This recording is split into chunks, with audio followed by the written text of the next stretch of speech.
Boa tarde a todas e todos.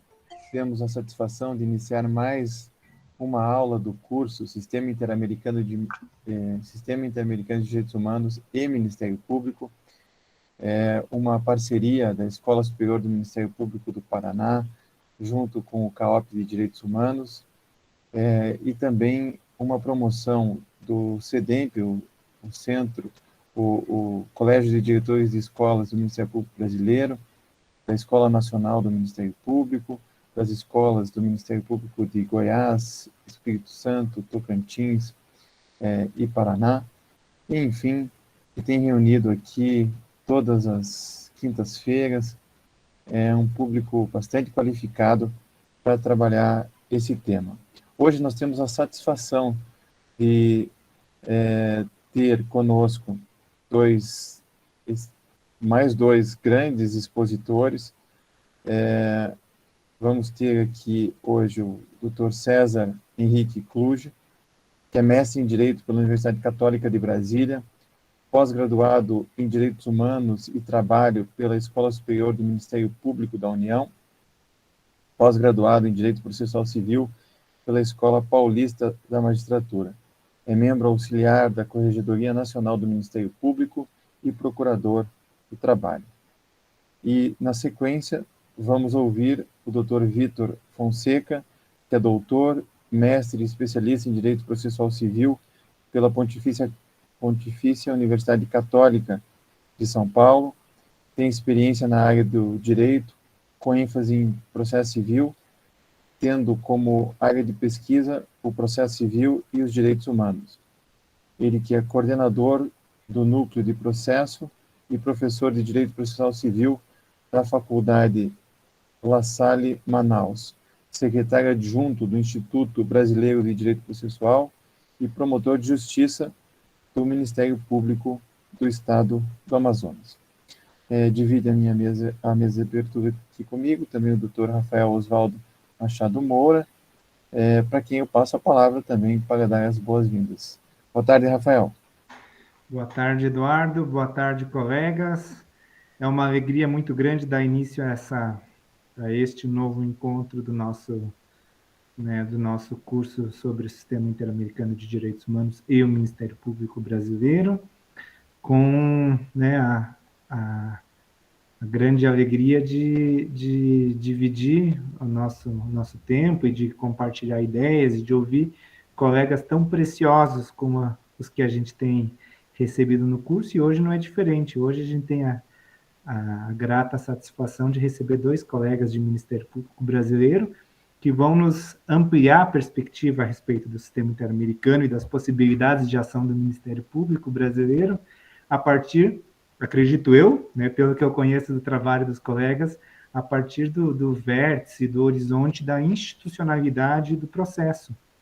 Nós que somos, que estamos dedicados à causa dos direitos humanos, por vezes, temos uma tendência aí viciada de esquecermos os processos e a importância que a institucionalidade tem no nosso dia a dia funcional e, sobretudo,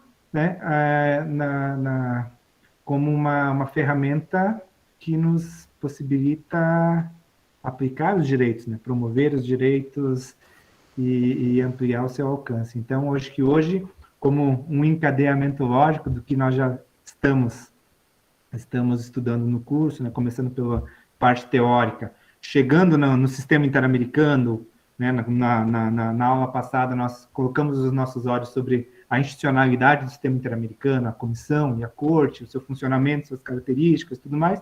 Hoje nós acho que temos a oportunidade de aterrissar todo esse instrumental institucional que está pairando aí sobre nós, lá em São José da Costa Rica, em Washington, aterrissar para a nossa realidade do Ministério Público. Então, e ninguém melhor para fazer isso do que os colegas Vitor e César, ambos com livros, com estudos profundos a respeito do tema.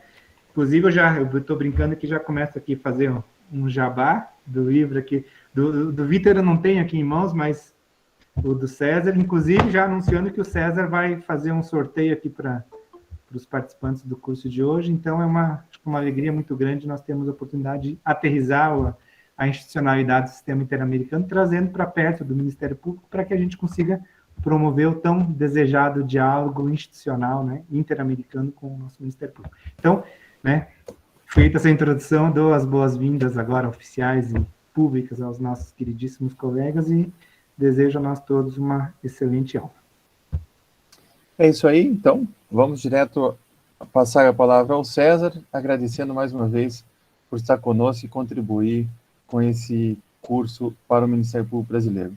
Seja bem-vindo, César, a palavra é sua. Boa tarde a todos e todas. Inicialmente, eu queria agradecer o honroso convite que me foi feito para estar aqui com todos vocês. Faço esse agradecimento na pessoa do Câmbio, do Rafael e do Timothy, né, para a Escola Superior do Ministério Público do Paraná e todos os parceiros que estão aí envolvidos na organização desse importante curso.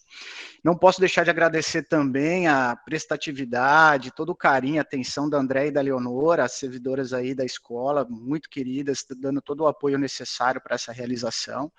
Né, e cumprimento todos aí, dou essas boas tardes também na pessoa do colega Vitor Fonseca, que inclusive o livro que ele escreveu sobre processo civil e direitos humanos foi um dos que fomentou, né, a leitura do livro dele, uma linguagem super fácil, profunda, que fomentou a minha dissertação de mestrado, que é na qual eu vou me basear hoje aqui para falar com vocês, trazer algumas ideias aí a respeito, né, continuar refletindo para a gente sempre estar avançando nessa temática. Eu vou fazer um compartilhamento aqui, deixa eu dividir a tela, de alguma apresentação que eu fiz, para compartilhar com vocês. Vamos lá.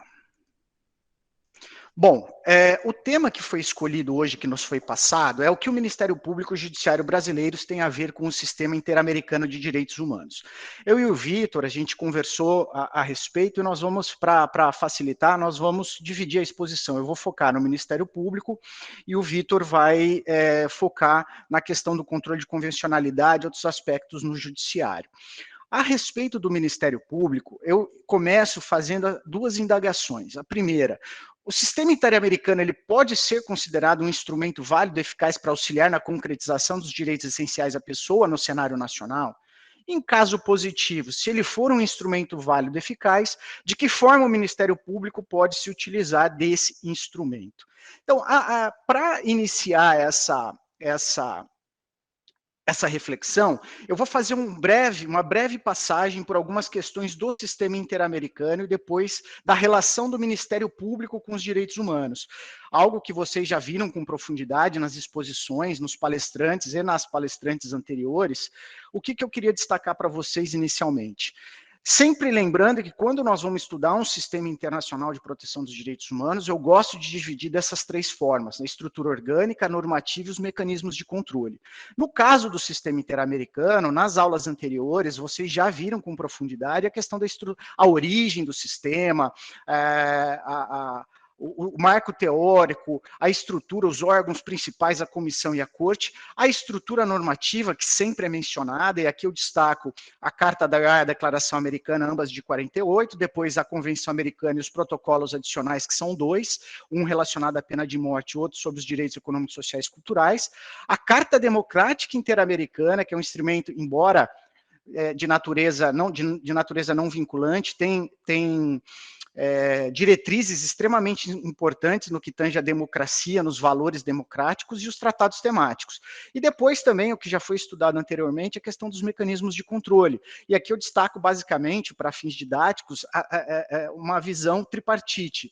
A atuação, né, o controle, a fiscalização promocional, o monitoramento e o sistema de petições e casos. Lembrando que o monitoramento é aquele que a Comissão Interamericana faz, seja de países ou seja relacionado a algum tema específico, tá? A partir disso, em relação aos tratados temáticos, apenas para relembrar alguns fatos e destacar um ponto importante, né? Aí na tela, algumas convenções, já todas elas ratificadas e promulgadas, aqui eu destaco só, relembrando a todos os presentes, né, a todas as presentes, a questão da Convenção Interamericana contra o Racismo, que foi ratificada com status condicional, mas eu não tenho notícia ainda da promulgação interna, por isso que eu coloquei pendente, mas o fato de ter ratificado já com status de emenda constitucional. Então, a partir disso, nós temos 4 tratados internacionais de direitos humanos, deixando de lado toda a discussão relacionada ao artigo 5º, parágrafo 3º da Constituição. Atualmente, nós temos 4 tratados de direitos humanos com status de emenda constitucional. A Convenção de Pessoas com Deficiência e seu protocolo facultativo, lembrando que o protocolo facultativo também é um tratado, o Tratado de Marrakech, agora, no âmbito do sistema interamericano, a Convenção Interamericana contra o Racismo. E temos 2 convenções ainda pendentes de ratificação pelo Estado brasileiro, que aí na telinha vocês podem ver. Uma delas é uma iniciativa extremamente importante do sistema interamericano, que trata das pessoas idosas, que no âmbito do sistema global, no sistema onusiano, ainda não existe nada similar. Visto isso, o que eu gostaria também de trazer para vocês a respeito do sistema interamericano, para nós entendermos depois de que forma o Ministério Público ele pode visualizar caminhos para atuação no âmbito do sistema interamericano. É que quando se fala no sistema interamericano, tal qual no âmbito interno a gente fala do processo coletivo, a gente fala em um microsistema normativo. Nós não temos uma norma única que trata de todo o procedimento, o processo interamericano. Nós temos várias normas. A primeira delas, a Convenção Americana de Direitos Humanos e os tratados temáticos que podem trazer alguma questão, a previsão sobre o sistema de petições e casos, ou alguma questão sobre o monitoramento específico. Por exemplo, na Convenção Interamericana, agora ratificada com status de emenda constitucional, prevê a criação de um comitê para monitorar, para realizar o monitoramento da convenção. Comitê esse que não substitui o papel da Comissão Interamericana no âmbito do sistema de petições e casos. Os estatutos e regulamentos da comissão e da corte são extremamente fundamentais para se compreender todo o procedimento e a tramitação do processo interamericano. Análise de violações de direitos humanos que são submetidos via sistema de petições e casos, bem como as medidas de urgência, seja as medidas cautelares no âmbito da comissão, seja as medidas provisórias no âmbito da Corte Interamericana. Existe alguns, tanto na comissão quanto a Corte, às vezes eles soltam alguns atos adicionais, no caso da comissão tem algumas resoluções disciplinando aspectos procedimentais, uma delas trata de uma das fases do procedimento, que é no âmbito da admissibilidade, a revisão inicial, em que momento cabe, porque a admissibilidade no sistema interamericano, no âmbito da comissão, ela tem uma dupla divisão ali. Tem a revisão inicial e a admissibilidade propriamente dita. A revisão inicial nada mais é que uma análise dos pressupostos de admissibilidade a partir das alegações do próprio denunciante. Porque se ali já constata que não é violação, que não houve nada, já é indeferido de plano. E grande parte das petições ficam ali. Mas existem possibilidades de recorrer excepcionalmente nessa revisão inicial. Ultrapassada a revisão inicial, a comissão faz uma análise um pouco mais aprofundada dos requisitos de admissibilidade. Então, existe uma resolução específica sobre essa parte da revisão inicial. E a Corte também, às vezes, solta alguns atos ali chamados de acordos processuais sobre eventuais questões procedimentais.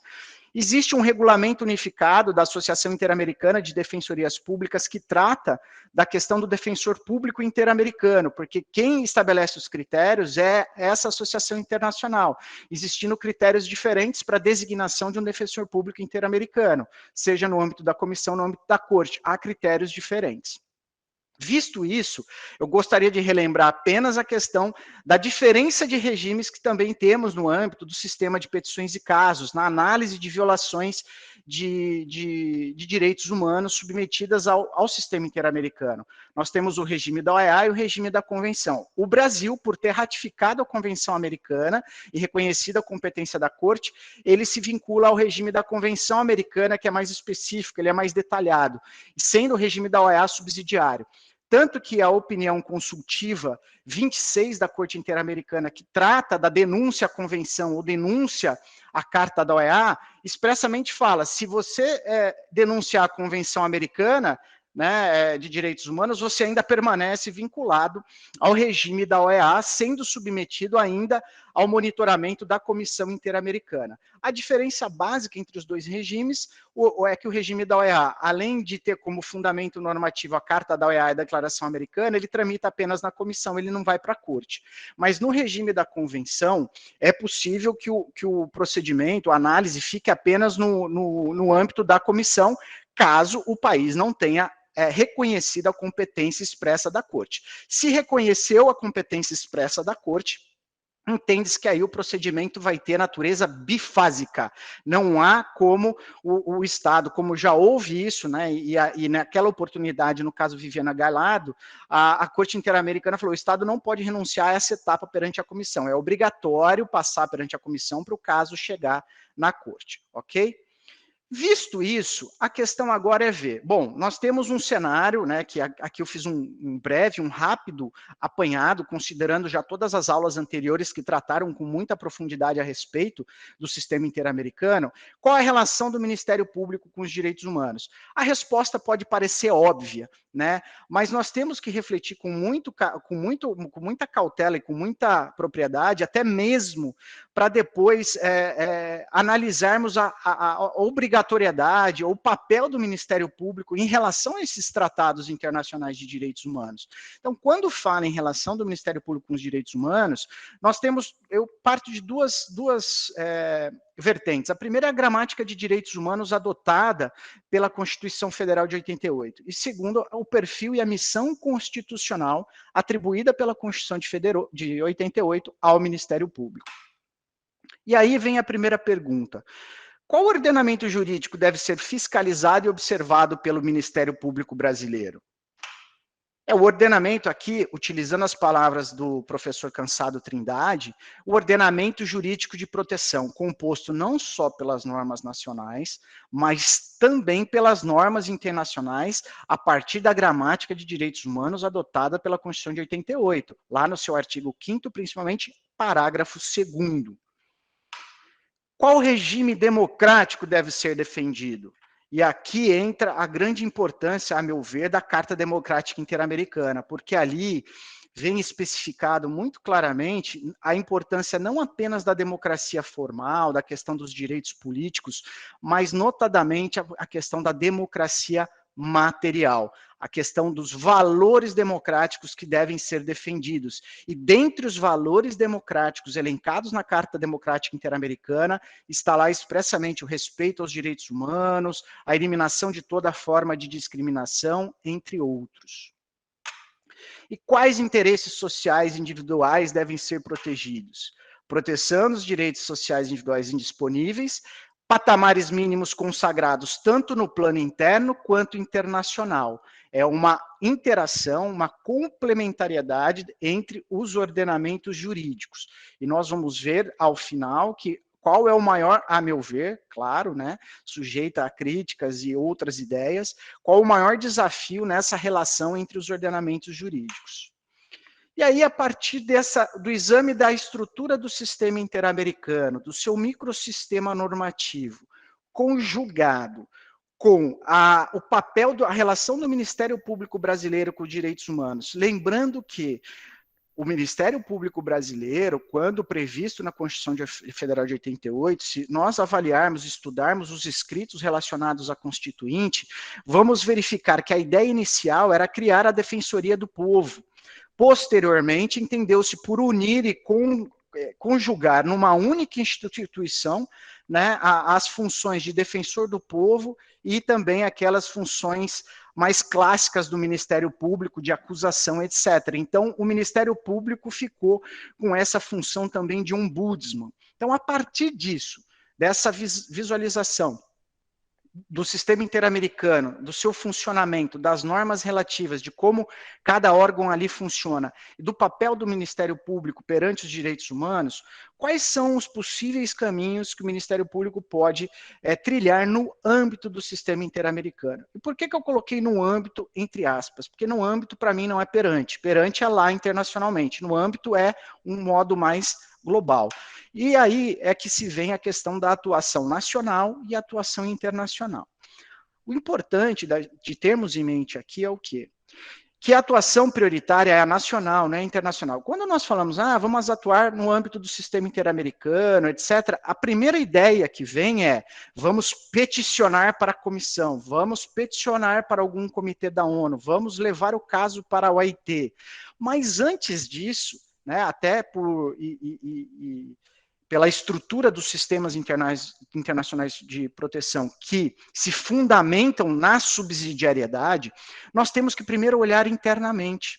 E aqui eu faço aquela menção, nós temos que construir, para uma atuação no âmbito do sistema, nós temos que começar cada vez mais a ter uma atuação prioritária nacional e a construir os nossos casos baseados nos instrumentos internacionais de proteção também. É como, e aqui o Vitor já assistiu uma aula dele fantástica sobre processo estrutural, e o meu orientador do mestrado é uma grande referência também, Edilson Vitorelli, em processo estrutural, é aquela questão, um processo ele pode nascer estrutural, né, que aí você, quando já pensa um processo no seu nascedouro estrutural, ele tem um caminho mais fácil, entre aspas, do que você tentar tornar estrutural ele já lá no meio para o fim. Né? Então, aqui a ideia é essa, é ter um processo, uma atuação focada prioritariamente, né, no âmbito do sistema, mas nacionalmente. Depois, subsidiariamente no plano internacional. E essa atuação nacional é para esse fomento e implementação dos parâmetros interamericanos. E na hipótese internacional é na hipótese de ausência ou ineficiência da proteção internacional. Tá? Então é sempre ter em mente, primeiro nós temos que fazer muito bem a nossa lição de casa, para depois pensarmos em levar ou peticionar no âmbito do sistema interamericano, perante os órgãos do sistema interamericano. E essa atuação prioritária nacional, quais os possíveis caminhos, exemplificativamente, sem ter a pretensão e ousadia de esgotar? Primeiro, é a promoção do controle de convencionalidade na área judicial, depois o Vitor vai com maestria falar a respeito, e também na área extrajudicial, nossas apreciações prévias nos inquéritos civis, eventuais arquivamentos, notificações recomendatórias, enfim, todos os atos por nós praticados no âmbito extrajudicial devem também ser motivados, devem sofrer essa influência das normas internacionais de direitos humanos. A implementação das deliberações da comissão e da corte, de que forma isso pode ser feito, e a questão de um instrumento previsto e nascido com a emenda constitucional 45, ele nasceu exatamente da preocupação de evitar a responsabilidade internacional do Estado brasileiro. Em relação ao controle de convencionalidade, os dois pontos que eu gostaria de destacar para vocês são: primeiro, que o controle judicial ele pode ser tanto no âmbito como órgão agente, também como órgão interveniente, devemos ter essa preocupação, mas principalmente a questão do controle de convencionalidade na atuação extrajudicial. E a importância da jurisprudência da Corte Interamericana, das sentenças e opiniões consultivas no exercício, na promoção desse controle de convencionalidade. E aqui eu trago, a título meramente exemplificativo, uma parte de uma CP que eu ingressei esse ano, que tratou de um acidente de trabalho fatal de uma trabalhadora. Tá? Não obstante o ordenamento jurídico brasileiro já tenham normas suficientes, etc., eu trouxe a jurisprudência da Corte Interamericana para destacar e fomentar cada vez mais esse diálogo, destacando a necessidade da prevenção, da garantia de saúde do trabalhador, o que foi reconhecido expressamente pela Corte em 2 julgados, tanto no Spoltore versus Argentina em 2020, como no caso envolvendo o Estado brasileiro do Fábrica de Fogos de Santo Antônio de Jesus. Então aqui eu não mencionei apenas o artigo 26 da Convenção Americana, eu quis trazer a jurisprudência e já também para familiarizar não só o judiciário, mas também a parte, os outros operadores do direito a respeito da importância de estarmos antenados e das obrigações que o Estado brasileiro, ou seja diretamente, ou seja via coisa jurídica interpretada, está submetido, ok? Em relação à implementação das deliberações da Comissão e da Corte Interamericana, a primeira indagação é: qual o impacto da natureza jurídica da deliberação, se ela é uma deliberação vinculante ou não, na medida a ser adotada pelo Ministério Público? E como já foi conversado nas palestras anteriores, inclusive o Rafael indagou, eu não me recordo agora se foi mais de uma oportunidade, a questão, mas e a recomendação da comissão, ela tem natureza vinculante, não tem, como é que é a medida cautelar, enfim. A questão aqui, eu não vou entrar na discussão da natureza de determinados atos, se é ou não é vinculante. O que eu quero discutir em outras palavras, a ausência de efeito vinculante de uma deliberação impede a adoção de medidas pelo Ministério Público? Sim, não, De que forma? E aí, na minha visão, tá, a natureza jurídica não vinculante não impede a adoção de medidas pelo MP. O que nós vamos analisar na situação vai ser qual estratégia e qual instrumento nós vamos utilizar. Ok? E nesse sentido, em relação às deliberações não vinculantes, o que eu destaco, por exemplo, que o Ministério Público brasileiro pode fazer? Elaboração de projetos institucionais, definição de áreas prioritárias de atuação, campanhas de sensibilização e conscientização, fomento de políticas públicas, reforço argumentativo, argumentação persuasiva em determinadas peças, até mesmo jurídicas. E aqui ao lado eu trago informes temáticos da comissão, que são recomendações, por exemplo, os informes temáticos, tanto o mais recente deles aqui, os direitos econômicos, sociais e culturais das pessoas afrodescendentes, tem diversas recomendações aos estados ali, focados nessa questão dos direitos econômicos, sociais, culturais, ambientais das pessoas afrodescendentes. Isso pode servir, é um material riquíssimo para a nossa atuação.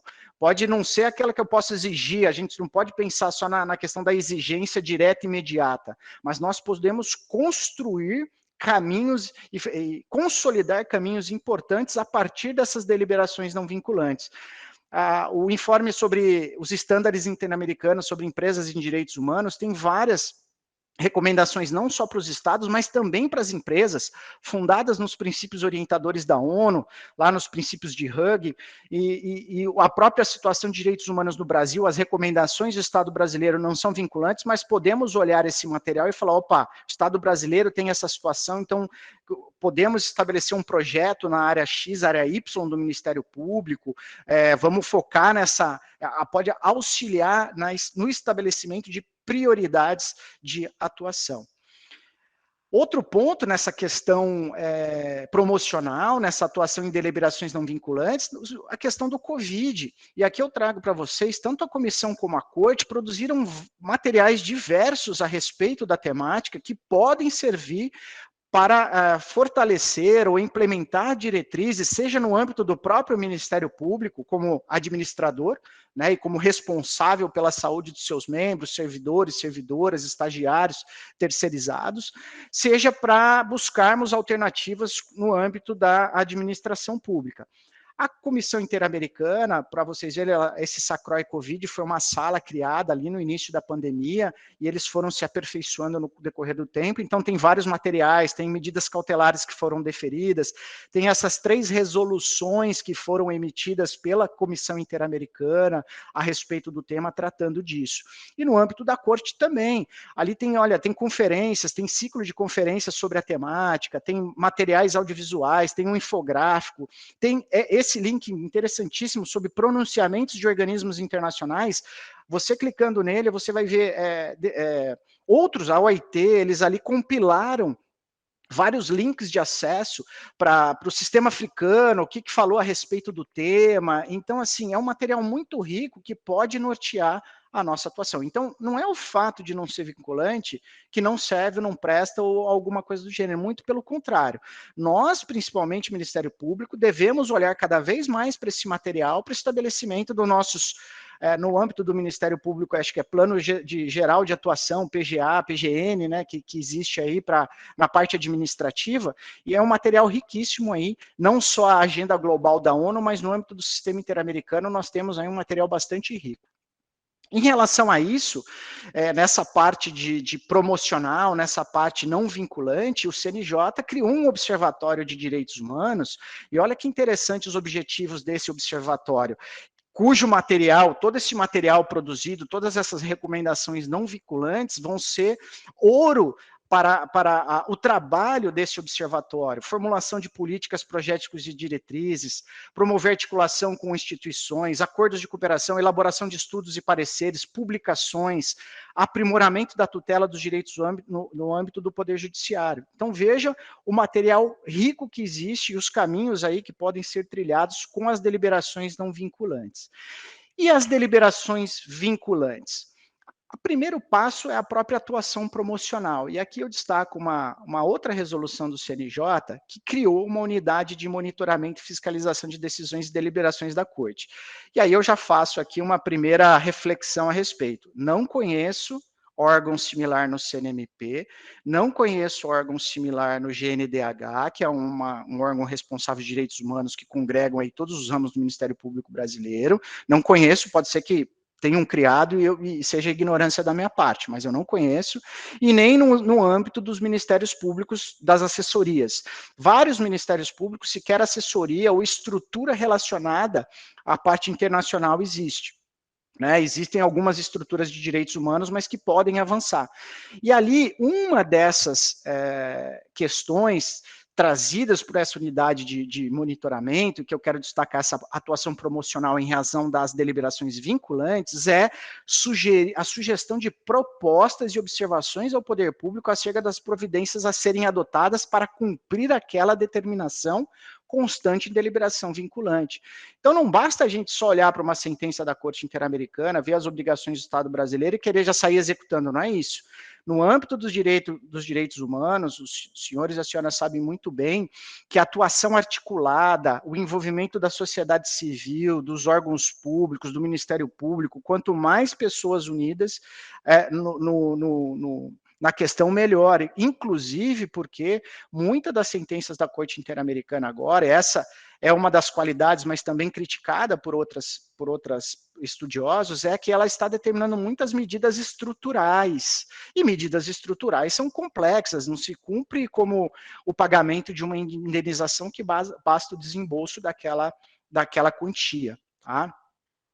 E também, em relação às deliberações vinculantes, nós temos aí a possibilidade de atuação extrajudicial, que é a instauração de um procedimento administrativo, podemos até utilizar a elaboração de cláusulas de termo de ajustamento de conduta para uma empresa, para uma outra, para uma entidade privada, mas que tem a ver com aquela questão a qual o Brasil foi condenado, por exemplo.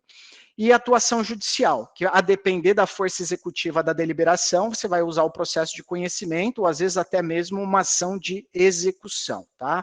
Aqui eu trago alguns exemplos de atuações visando a implementação da deliberação de sentenças da Corte, né, de decisões da Corte Interamericana. Uma delas foi da Corte e da Comissão. Uma delas são as ações penais ajuizadas pelo Ministério Público Federal, defendendo a imprescritibilidade dos crimes cometidos por agentes da ditadura militar, e outro foi uma ação ajuizada pelo MPF e pelo MP estadual do Rio Grande do Sul, visando da efetividade a uma medida cautelar outorgada pela Comissão em face do Brasil, envolvendo a questão do sistema prisional. Tá? E ali até postularam a construção de um presídio, etc., mas fundamentaram a ação na medida cautelar outorgada em face do Estado brasileiro. E, salvo engano, o Rafael comentou em aulas passadas que acho que aí no Paraná estava se providenciando alguma coisa, não sei se é em relação ao caso Tavares, né, Rafael? Não lembro bem se ia se promover algo nesse sentido. Né? Eu acabei de mandar aqui no chat, foi ajuizada uma ação civil pública pela Promotoria de Campo Largo contra uma empresa, justamente um ente privado, para que a empresa fique proibida de remover um monumento, um monumento em homenagem a uma vítima de um homicídio, tal, esse Antônio Tavares, que a comissão, em relação ao que a comissão expediu uma medida provisória. A Corte expediu, não foi a comissão. Desculpa, a Corte Interamericana expediu uma medida provisória, determinando que o Brasil mantenha até o julgamento final do caso. Até o julgamento final. E hoje saiu a liminar. Olha que maravilha. É interessante que o fundamento da CP, eu participei com a colega da feitura da CP, se fundamentou tanto nas questões de direito aí urbanístico, tal, nas questões aí do mérito em relação ao tombamento do bem, mas um outro capítulo era, independentemente disso, nós temos uma decisão vinculante, mandatória, obrigatória e tal, judicial que temos que cumprir. Maravilha. Né? Afora o mérito, a gente tem esse... Então, foi bem legal, porque foi um tema... um argumento decisivo. Encaixa exatamente nessa situação aqui das deliberações vinculantes e formas de atuação judicial. Perfeito, Rafael, muito obrigado aí pelo esclarecimento. E aí, quando nós falamos das deliberações vinculantes, nós temos que lembrar que o artigo 682 da Convenção Americana, ele fala o seguinte, ó, a parte da sentença que determinar a indenização compensatória poderá ser executada no país respectivo pelo processo interno vigente para execução de sentenças contra o Estado. Aí surge a dúvida. São apenas as decisões que determinam a obrigação de pagar a quantia que tem força executiva? Isso pode ensejar a discussão, mas o que se entende, né, como eu concordo aí com as lições não só André de Carvalho Ramos e outros colegas que defendem isso, que todas as decisões da Corte, elas têm força executiva. O que esse artigo 682 quer dizer é que, no caso de indenização, ela especifica o procedimento a ser adotado, tá? Mas não retira o caráter executivo das outras deliberações, por exemplo, de obrigação de fazer e não fazer da Corte Interamericana, tá? Além disso, a questão estrutural de algumas decisões é importante se ter em mente. O caso da fábrica de fogos Santo Antônio de Jesus é um deles, não o único. Outras decisões de face do Estado brasileiro, tanto que nesse ano de 2021 foram expedidas 3 resoluções de cumprimento de sentença, uma no caso Ximenes Lopes, que ainda está em cumprimento, tá? Ainda tem uma questão que pode ser considerada estrutural, que está pendente de cumprimento, foi no caso Favela Nova Brasília e também no caso Herzog. Foram as 3 resoluções nesse ano que foram expedidas. E como, inclusive, um colega, um participante do curso lembrou em aulas passadas, o CNMP, tá? Adequou a sua normativa à sentença proferida pela Corte Interamericana, no caso Favela Nova Brasília.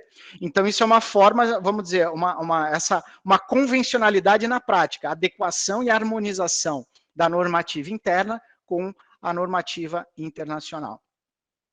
Em relação à execução, ao cumprimento das decisões, ainda não existe um procedimento específico, né, para a execução das deliberações internacionais. Existe já existiram alguns processos legislativos relacionados a isso, mas acho que tem um aberto e pendente, né, mas que a última consulta que eu fiz, ele estava parado, que aí se discutia se era toda a deliberação, se era só as recomendações, só a sentença, se era só sistema interamericano, se incluía a ONU, enfim, todas essas discussões travadas, mas até hoje não existe.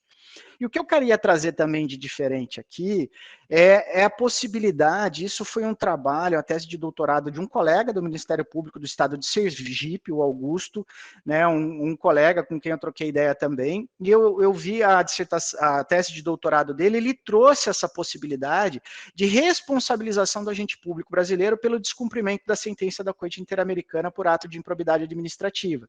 Tá? Então, isso é uma questão a se ponderar.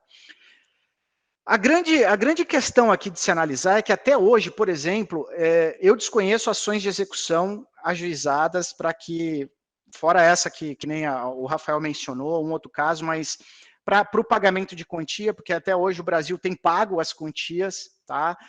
As indenizações pecuniárias, mas as medidas de obrigações de fazer e não fazer, ainda é muito escasso a atuação do Ministério Público. Lógico que vai entrar uma questão de competência, qual que é a competência do Ministério Público Federal, Ministério Público do Estado, Ministério Público do Trabalho.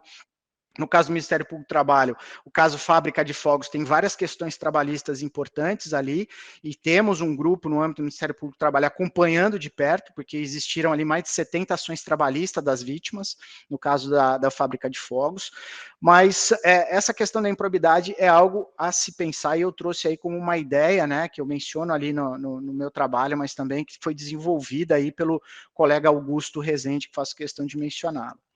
E o incidente de deslocamento de competência, pessoal, eu queria só dizer o quê? Que ele traz, o Rafael Soares Leite, ele traz essa reflexão muito interessante, que a definição de grave violações de direitos humanos deveria ser buscado primeiramente lá fora, porque é um instrumento construído, inclusive, para evitar a responsabilização internacional do Brasil. E no caso Escher, na resolução de cumprimento, ele é o único caso que foi dado cumprimento e arquivado totalmente pela Corte e não tem nada pendente. É o único caso dos 10 que o Brasil já teve sentença em face dele. Um foi absolvido, entre aspas, né, que não houve reconhecimento de responsabilidade internacional, caso Gilson Nogueira de Carvalho, e no caso Escher, que foi arquivado. E no arquivamento, a Corte Interamericana faz uma distinção entre grave violação de direitos humanos e violação de direitos humanos. E para quê? Para falar, olha, quando é grave violação, aí incide o regime da imprescritibilidade. Se é violação de direitos humanos, mas não se enquadra como grave, aí não se enquadra. E por isso que ela arquivou o caso, porque ali tratava de interceptação telefônica, etc. Inclusive, o caso Escher é no âmbito do estado do Paraná. Então, faz essa distinção.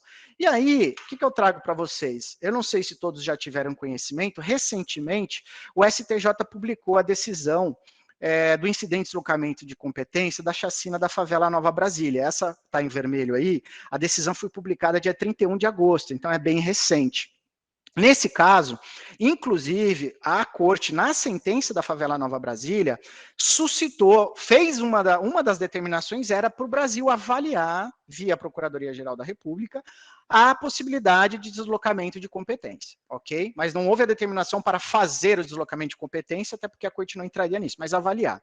E aí foi proposto o incidente de deslocamento e foi negado por reconhecer que não estavam presentes os requisitos necessários lá, os 3 requisitos cumulativos que o STJ tem desenvolvido em sua jurisprudência.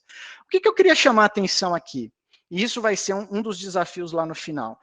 O que eu destaquei aí para vocês, o que a STJ está falando é o seguinte: primeiro, um dos requisitos que a STJ fala é assim, olha, para o incidente de deslocamento de competência, grave violação de direitos humanos, é todo homicídio doloso, etc. Ok. Só que para falar da imprescritibilidade, ou seja, aí ele vai até mais do que a Corte Interamericana. Ele até amplia, porque a Corte Interamericana não considera todos os homicídios, né, são execuções sumárias, são algumas outras questões, os crimes lá previstos no TPI, genocídio, etc., ela faz uma distinção. Ok. Só que aí chega na hora de falar da imprescritibilidade dos crimes, fala, não, peraí, olha, a Constituição fala que é imprescritível A e B. Não pode o ordenamento interno, a Constituição ser afrontada por decisão da Corte, e aí traz uma das questões que o André de Carvalho Ramos trabalha muito bem. De quem é a última palavra? Aqui não está se visualizando o ordenamento jurídico de proteção, uma integração, uma complementação. Aqui o STJ basicamente diz o seguinte: aqui quem manda sou eu, aqui vai cumprir o que, sob pena de subverter o ordenamento jurídico nacional. O cumprimento das decisões pela Corte não pode afrontar a Constituição Federal.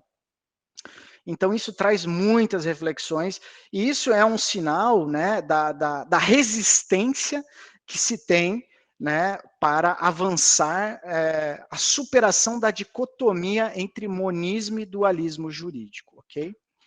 E aí, pessoal, caminhando aí para a questão, vista essa atuação prioritária nacional, a possibilidade, a promoção e controle de convencionalidade, a implementação das deliberações internacionais da Corte e da Comissão, e também aí o incidente de deslocamento, quais seriam os possíveis caminhos para a atuação subsidiária internacional? O primeiro deles é a própria judicialização, a utilização do sistema de petições de casos e medidas de urgências. E o segundo deles, a atuação como órgão interveniente. E aqui, órgão interveniente entre aspas, porque eu fiz essa aproximação semântica aí com a expressão que nós utilizamos internamente, mas para dizer assim, a participação do Ministério Público no âmbito perante os órgãos internacionais, seja num caso como amicus curiae, ou seja, de repente participando, se aproximando de reuniões, de audiências temáticas, que nós vamos ver na sequência. Mas é uma expressão que eu utilizei de uma forma mais abrangente, não da forma como nós utilizamos tecnicamente no âmbito nacional. E o Cambi, até na palestra de abertura dele, entre outras pessoas, eu não lembro, acho que o Siddhartha também, e outros colegas já questionaram, a questão da legitimidade do Ministério Público para atuar perante o sistema interamericano. E eu concordo plenamente com eles que nós temos legitimidade, e o único acréscimo que eu faço é que o que deve ser analisado aqui é que o artigo 44, quando fala qualquer pessoa ou grupo de pessoas, ele fala ou entidade não governamental. E o que poderia ensejar alguma discussão é se o Ministério Público é ou não uma entidade governamental. E isso precisa ser explicado para o sistema interamericano. E como nós explicamos isso? Que nós somos uma instituição autônoma e independente. E nós não temos, embora possa ter um status estatal, vamos dizer, um órgão constitucional, enfim, é a questão que nós somos uma instituição autônoma independente, tal qual as defensorias do povo em outros estados, cuja legitimidade é reconhecida pelo sistema interamericano, né? O sistema interamericano, na ótica externa, internacional, ele é bem flexível no que tange a recepção dos legitimados, a flexibilidade lá. Então, não só pela facilidade de acesso a qualquer pessoa ou grupo de pessoas, mas também pelo fato do Ministério Público não se enquadrar em entidade governamental, que aí sim estaria impedido de peticionar perante a Comissão Interamericana. E sobre a ótica interna, pessoal, eu vou trazer aqui questionamentos, tá? Que eu tenho a minha posição que eu formei, mas lógico que é a ser construída, a ser melhor desenvolvida, que é, no âmbito, analisando todas as legislações orgânicas do Ministério Público Brasileiro, desde a Lei Complementar 75 do Ministério Público da União e todas as legislações orgânicas, não se verifica a existência de previsão expressa, tal qual existe para a Defensoria Pública da União, de uma atribuição para atuar perante os sistemas internacionais de proteção. Em 2009, a DPU fez constar isso na sua lei orgânica. Mas a inexistência dessa expressa previsão afastaria, né, a possibilidade do Ministério Público peticionar? E eu entendo que não, né, porque nós temos ali outros instrumentos, o próprio artigo 129.9, a própria atribuição constitucional, nossa missão constitucional, e além disso, trazendo aí aquela, na época da PEC relacionada aos poderes de investigação criminal, a teoria dos poderes implícitos. Ora, se nós somos um agente vocacionado para a promoção e tutela dos direitos humanos, nós internamente podemos defender, porque não podemos subsidiariamente utilizar o sistema internacional, ok? Então, isso superaria essa ausência de previsão na normativa interna de expressa de reconhecimento dessa atribuição. E aí vem os outros questionamentos, que é, reconhecida a legitimidade também sob a ótica interna, qual o órgão de execução com atribuição para acionar o Sistema Internacional de Proteção? E por que eu trago essa discussão? No âmbito do meu trabalho de dissertação, convertido no livro, eu analisei um caso prático. Em 2005, um colega do Ministério Público Federal, defendendo uma etnia indígena, fez um peticionamento para a Comissão Interamericana. O que aconteceu? Subprocuradores gerais da República o representaram à Corregedoria do Ministério Público Federal à época por usurpação das atribuições do Procurador-Geral da República. Ok? Então, um peticionamento para a Comissão Interamericana para a tutela de população indígena foi tida como naquele momento, no primeiro momento, como uma possível violação funcional. E aí surgiu, eu utilizei esse caso como pano de fundo para algumas reflexões. Ao final, o colega foi absolvido por 8-2, tá? Os dois que votaram contra, coincidentemente, foram ex-procuradores gerais da República, e aí a questão seria atribuição exclusiva do procurador-geral do respectivo ramo? E no caso do MPU, por exemplo, seria o PGR que teria atribuição, Procurador-Geral do Trabalho não, Procurador-Geral do Distrito Federal e Territórios, ou MPM? A comissão e a corte se equiparam à instância extraordinária para essa finalidade, ou seja, para reconhecimento, trazer aquele entendimento de atuação exclusiva do procurador-geral no STF. A atuação internacional dependeria de autorização ou designação específica pelo órgão da administração superior competente, ou, à luz do princípio da independência funcional, qualquer membro do MP poderia peticionar aos órgãos do sistema interamericano. Então, esses são alguns questionamentos que trazem, sem prejuízo de outros tantos que possam surgir, a respeito da legitimidade. E aqui eu até mencionei no chat, uma colega, acho que se eu não me engano, do MP do Rio de Janeiro, mencionou que lá eles estão construindo, e o Olímpio também mencionou que vocês aqui no MP do Paraná também estão construindo algo nesse sentido, é a compatibilização e harmonização.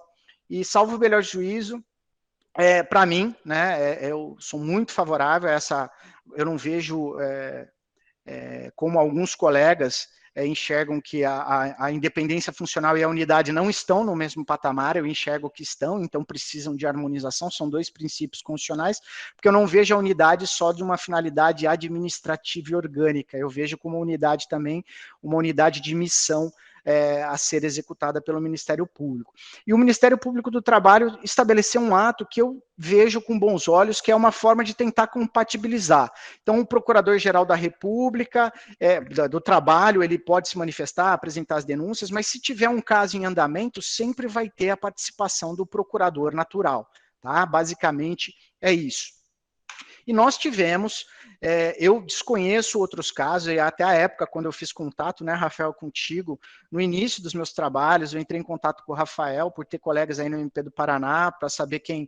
Fui atrás do Rafael, descobri ele, fui lá incomodá-lo, para saber se tinha alguma coisa que eu tinha ouvido, que tinha um caso que tinha sido levado, mas eu queria saber se o caso foi levado de forma institucional.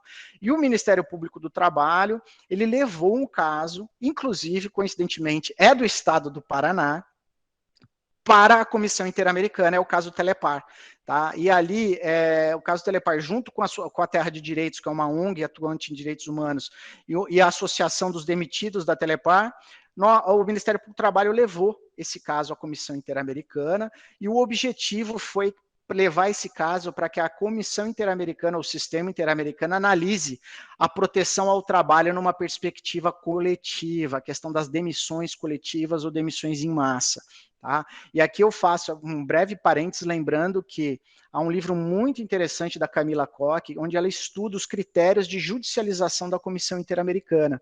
E ali é nítido, se você pegar, entrar enxergar a estatística da Comissão Interamericana, a quantidade de petições que entram, a quantidade de que são indeferidas e a quantidade que chega na Corte Interamericana é muito discrepante, né, a diferença, mostrando, que é o que o trabalho dela busca mostrar, que há um grande filtro realizado pela Comissão Interamericana, daí a importância da atuação estratégica. E aí, fatores influenciadores, tá, da judicialização internacional, eu considero a receptividade do sistema interamericano para, a partir de casos individuais, determinar o cumprimento de medidas estruturais, a ampliação da justiciabilidade dos direitos humanos, no caso da justiciabilidade direta dos direitos econômicos, sociais e culturais a partir de 2017, e em algumas situações, aqui não é uma crítica, muito pelo contrário, é uma valorização da atuação das ONGs, mas às vezes as ONGs têm uma limitação de pauta, uma limitação orçamentária, então isso também favorece, estimula que o Ministério Público esteja antenado para essa situação. E a atuação como órgão interveniente, como eu destaquei para vocês, é na condição de colaborador, ali pode participar em audiências temáticas, apresentação de dados para a preparação dos informes temáticos, apresentar informação sobre situações ou casos específicos para a comissão avaliar a publicação de um comunicado de imprensa, a participação com amicus curiae, participação como expert ou perito, por exemplo, no caso Fazenda Brasil Verde, nós tivemos colegas do Ministério Público Federal, 3 colegas do Ministério Público do Trabalho participando como peritos. Um perito do Estado, um perito de uma ONG, outro perito chamado pelos peticionários, para apresentar informações qualificadas a respeito do trabalho escravo no Brasil, o que era ação civil pública, enfim. E apresentação de manifestações para subsidiar a emissão de parecer consultivo pela Corte. E aqui eu faço uma menção, claro, específica ao Ministério Público do Trabalho, por ser onde eu trabalho e está um pouco mais envolvido em relação a isso, algumas participações do Ministério Público do Trabalho perante o sistema. Nós apresentamos amicus curiae no caso da fábrica de fogos, tá? E também apresentamos manifestação em consulta formulada no caso da opinião consultiva 27, que trata de liberdade sindical, greve e negociação coletiva sob perspectiva de gênero.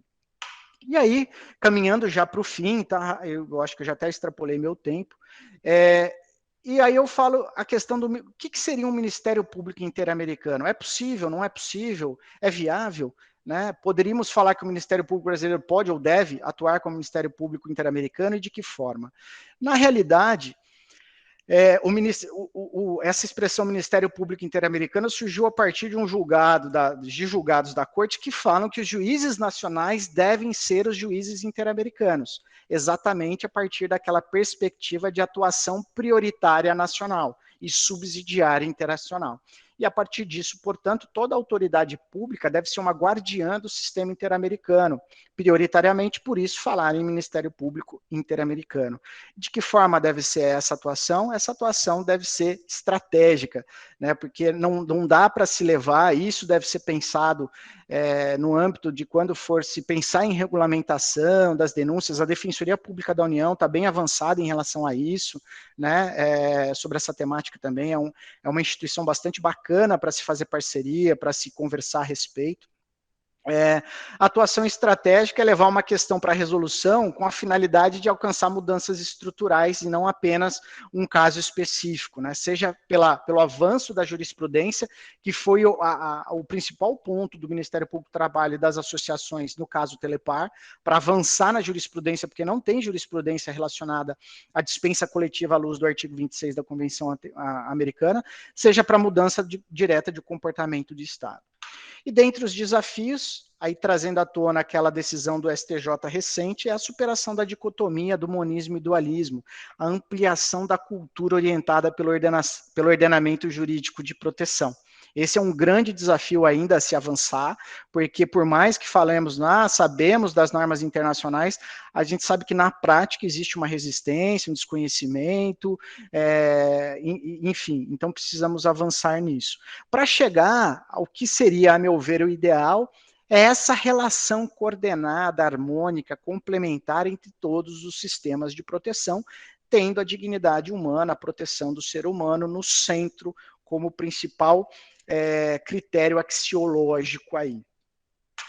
Em relação, já finalizando, em relação às oportunidades, né, de atuação no âmbito do sistema interamericano pelo Ministério Público Brasileiro, é a ampliação da proteção dos direitos sociais, né, a partir dessa integração entre o sistema nacional e as diversas possibilidades de atuação no campo promocional, extrajudicial e judicial, no âmbito interno, e subsidiariamente no âmbito internacional.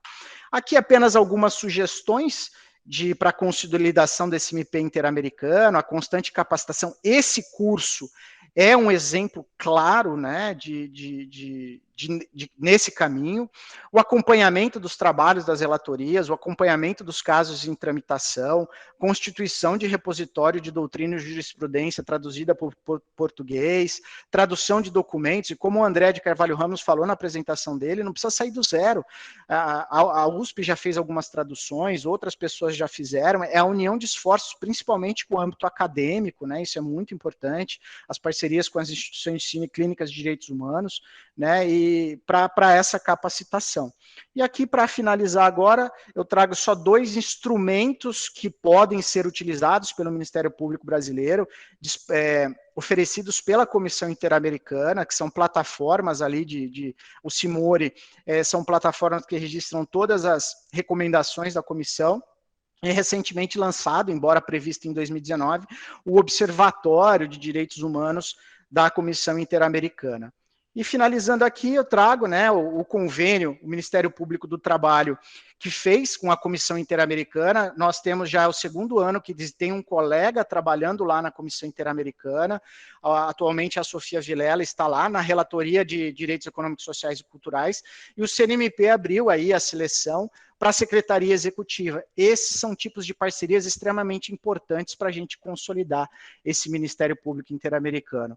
E ao final, apenas só, esse é o livro que foi publicado, a minha dissertação de mestrado, tá, a respeito, onde eu trabalho essas temáticas de forma não exaustiva, né, aberto a críticas e sugestões. Então eram essas considerações aí que eu queria fazer para todos vocês. Obrigado e me desculpa, Rafael Cambi, por ter extrapolado um pouco o meu tempo aí. Muito bem, César, excelente palestra. Eu, na verdade, acrescentaria aí mais uma coisa, que é a regulamentação do controle de convencionalidade pelo Ministério Público, pelo CNMP ou, quem sabe, pelo GNDH, porque eu acho que está fazendo falta uma normativa, porque nós somos, pela nossa cultura jurídica, muito ligados ao que está escrito. Se tem uma normativa, a gente faz, se não tem, a gente fica inseguro de fazer. Então, infelizmente é assim, de modo que eu acho que deveríamos avançar para essa normativa. Mas, muito obrigado. Vamos, então, agora ouvir o colega Vitor Moreira da Fonseca, para depois abrirmos para o debate. Boa tarde, Vitor. A palavra é sua. Boa tarde, boa noite já também, né, para todos e a todas. Fazer só uma audiodescrição rapidinho a respeito das pessoas com deficiência. Sou um homem branco de 42 anos, tenho cabelo preto, barba quase grisalha, ficando grisalha.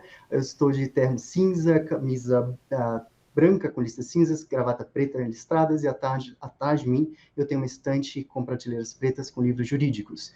Para mim foi um prazer receber esse convite da Escola do Ministério Público do Paraná. Então, eu queria cumprimentar ao Dr. Cambi, que conhecemos lá na aula de COGEA e PUC de São Paulo, quando eu estava lá fazendo meu doutorado. Cumprimentar o Dr. Rafael, que eu não conhecia, um prazer conhecê-lo, Dr. Rafael, e parabenizar o Dr. César pela excelente e brilhante exposição, e eu não esperava menos, depois de ter lido o seu livro. Fico até mais feliz ainda de ouvi-lo tão apaixonadamente defender a sua dissertação. Então, parabéns mesmo pela sua palestra. Também agradecer, desde já, a equipe da Escola Superior do Ministério Público pela acolhida, pela atenção e por toda o carinho, realmente, com que está conduzindo esse evento. Eu queria só que você me colocasse aqui no chat o tempo que eu vou ter, porque eu acho que a gente está um pouco atrasado, me digam só aí o prazo que eu vou ter, para que eu não possa ultrapassar esse prazo. Também quero cumprimentar os colegas, a audiência que está aqui presente. Eu vou cumprimentá-los em nome de dois queridos amigos, o Dr. André Luiz, né, que tanto tempo eu conheço, que tanto tempo é colega nessa batalha em prol dos direitos humanos, né? E também a querida promotora de justiça, a doutora Mara Nobre, daqui do Amazonas. Que bom vê-la aqui, que bom vê-la participando de um curso do Ministério Público em defesa dos direitos humanos. Bom, a parte que me coube aqui para falar hoje, nessa divisão que eu fiz com o Dr. César, foi falar sobre o controle de convencionalidade já no processo judicial. Eu vou aqui compartilhar com os senhores uma tela. Me confirme, por favor, pelo áudio, se já está aparecendo a tela para vocês, completa. Por favor, do PowerPoint. Está. Perfeito. Pronto. Então, como o Dr. Cambi leu o meu currículo, eu sou um processualista, raiz, de estudar agravo, de estudar sentenças, citra, extra, petita, etc. Então, como é que eu caí nesse mundo de direitos humanos? Desde 2008, eu fui convidado para participar de um grupo de estudos de direitos humanos lá na Universidade Federal do Amazonas. Lá não, aqui, né? E eu perguntei, o que eu vou fazer no grupo de direitos humanos? Eu sou um processualista. E aí me disseram, não, você estuda direitos humanos processuais. E na época eu falei, isso existe? A gente tem como aplicar direitos humanos no processo? Então foi um trabalho realmente de formiguinha, de estudos, de pesquisa, e desde então eu fiz dessa minha linha de pesquisa, que culminou em 2014 com a minha escolha de tese de doutorado, justamente escolher falar sobre isso, e foi uma revolução, porque a minha orientadora, a professora Teresa Arruda Alvim, era a relatora do Código de Processo Civil 2015, ela falou, você não vai falar do novo CPC? Eu falei, não, eu vou falar de direitos humanos no processo. Ela falou, você tá louco? Eu falei, eu tô louco mesmo, mas é isso que eu tenho que contribuir com a ciência processual, e o resultado disso foi justamente o meu livro que saiu em 2018, Processo Civil e Direitos Humanos. É com base nesse livro que eu vou falar para vocês um pouquinho sobre como atuar nos direitos humanos no processo judicial. Então, a minha proposta hoje é falar justamente sobre isso. Como a gente pode defender, aplicar direitos humanos no processo judicial? Para a gente falar primeiro, eu vou deixar bem claro qual é esse meu marco teórico, que de quais direitos humanos eu estou falando. Vocês sabem, já mais do que eu, que existe uma divisão entre direitos fundamentais e direitos humanos. Uma minoria da doutrina diz que direitos fundamentais e direitos humanos é absolutamente a mesma coisa, não há diferença material entre eles, mas uma boa parte da doutrina com a qual eu me filio diz que direitos humanos são direitos previstos em instrumentos internacionais de direitos humanos e direitos fundamentais previstos internamente no texto constitucional, em emendas constitucionais, né? Então, são direitos internos e os direitos humanos são direitos humanos internacionais. Então, quando eu falo em direitos humanos agora, eu estou falando especificamente de direitos previstos nesses instrumentos internacionais. Bom, se eu estou falando disso, de instrumentos internacionais, dos direitos humanos, o que o direito brasileiro, o que nós aqui internamente, domesticamente, podemos fazer para melhorar o nosso sistema, né? Imagine que o nosso ordenamento jurídico é isso, esses vários tipos de formas, de fontes jurídicas, uma bagunça, um emaranhado de normas, né? Cada vez mais normas, cada vez normas que a gente duvida que são normas. Então, a ideia é desvelar esse novelo, né? Puxar o fio da meada para a gente entender e organizar o sistema, né?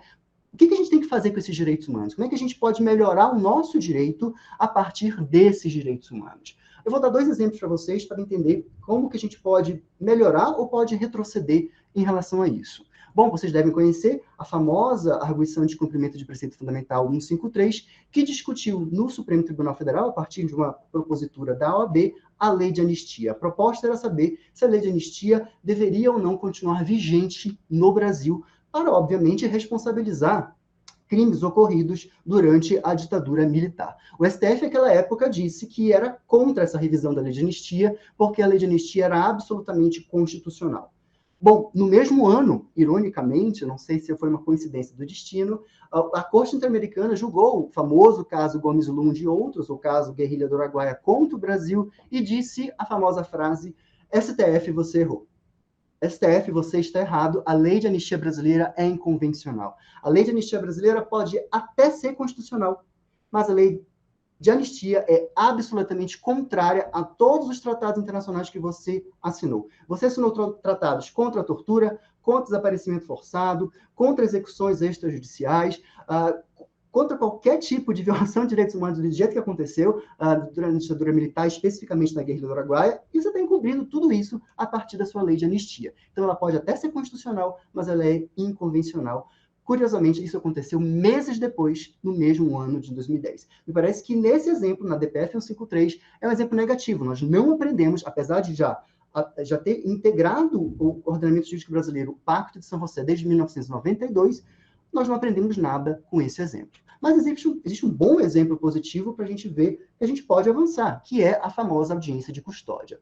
Né? A audiência de custódia, ela não está prevista, e não estava prevista mesmo no Código de Processo Penal, e nenhuma legislação penal especial aqui dentro do Brasil. Nenhuma lei brasileira previa expressamente a audiência de custódia. Porém, essa mesma audiência de custódia estava prevista no Pacto Internacional de Direitos Civis e Políticos e na Convenção Americana de Direitos Humanos, ambos tratados que o Brasil é signatário, ratificado internamente dentro aqui do ordenamento jurídico brasileiro.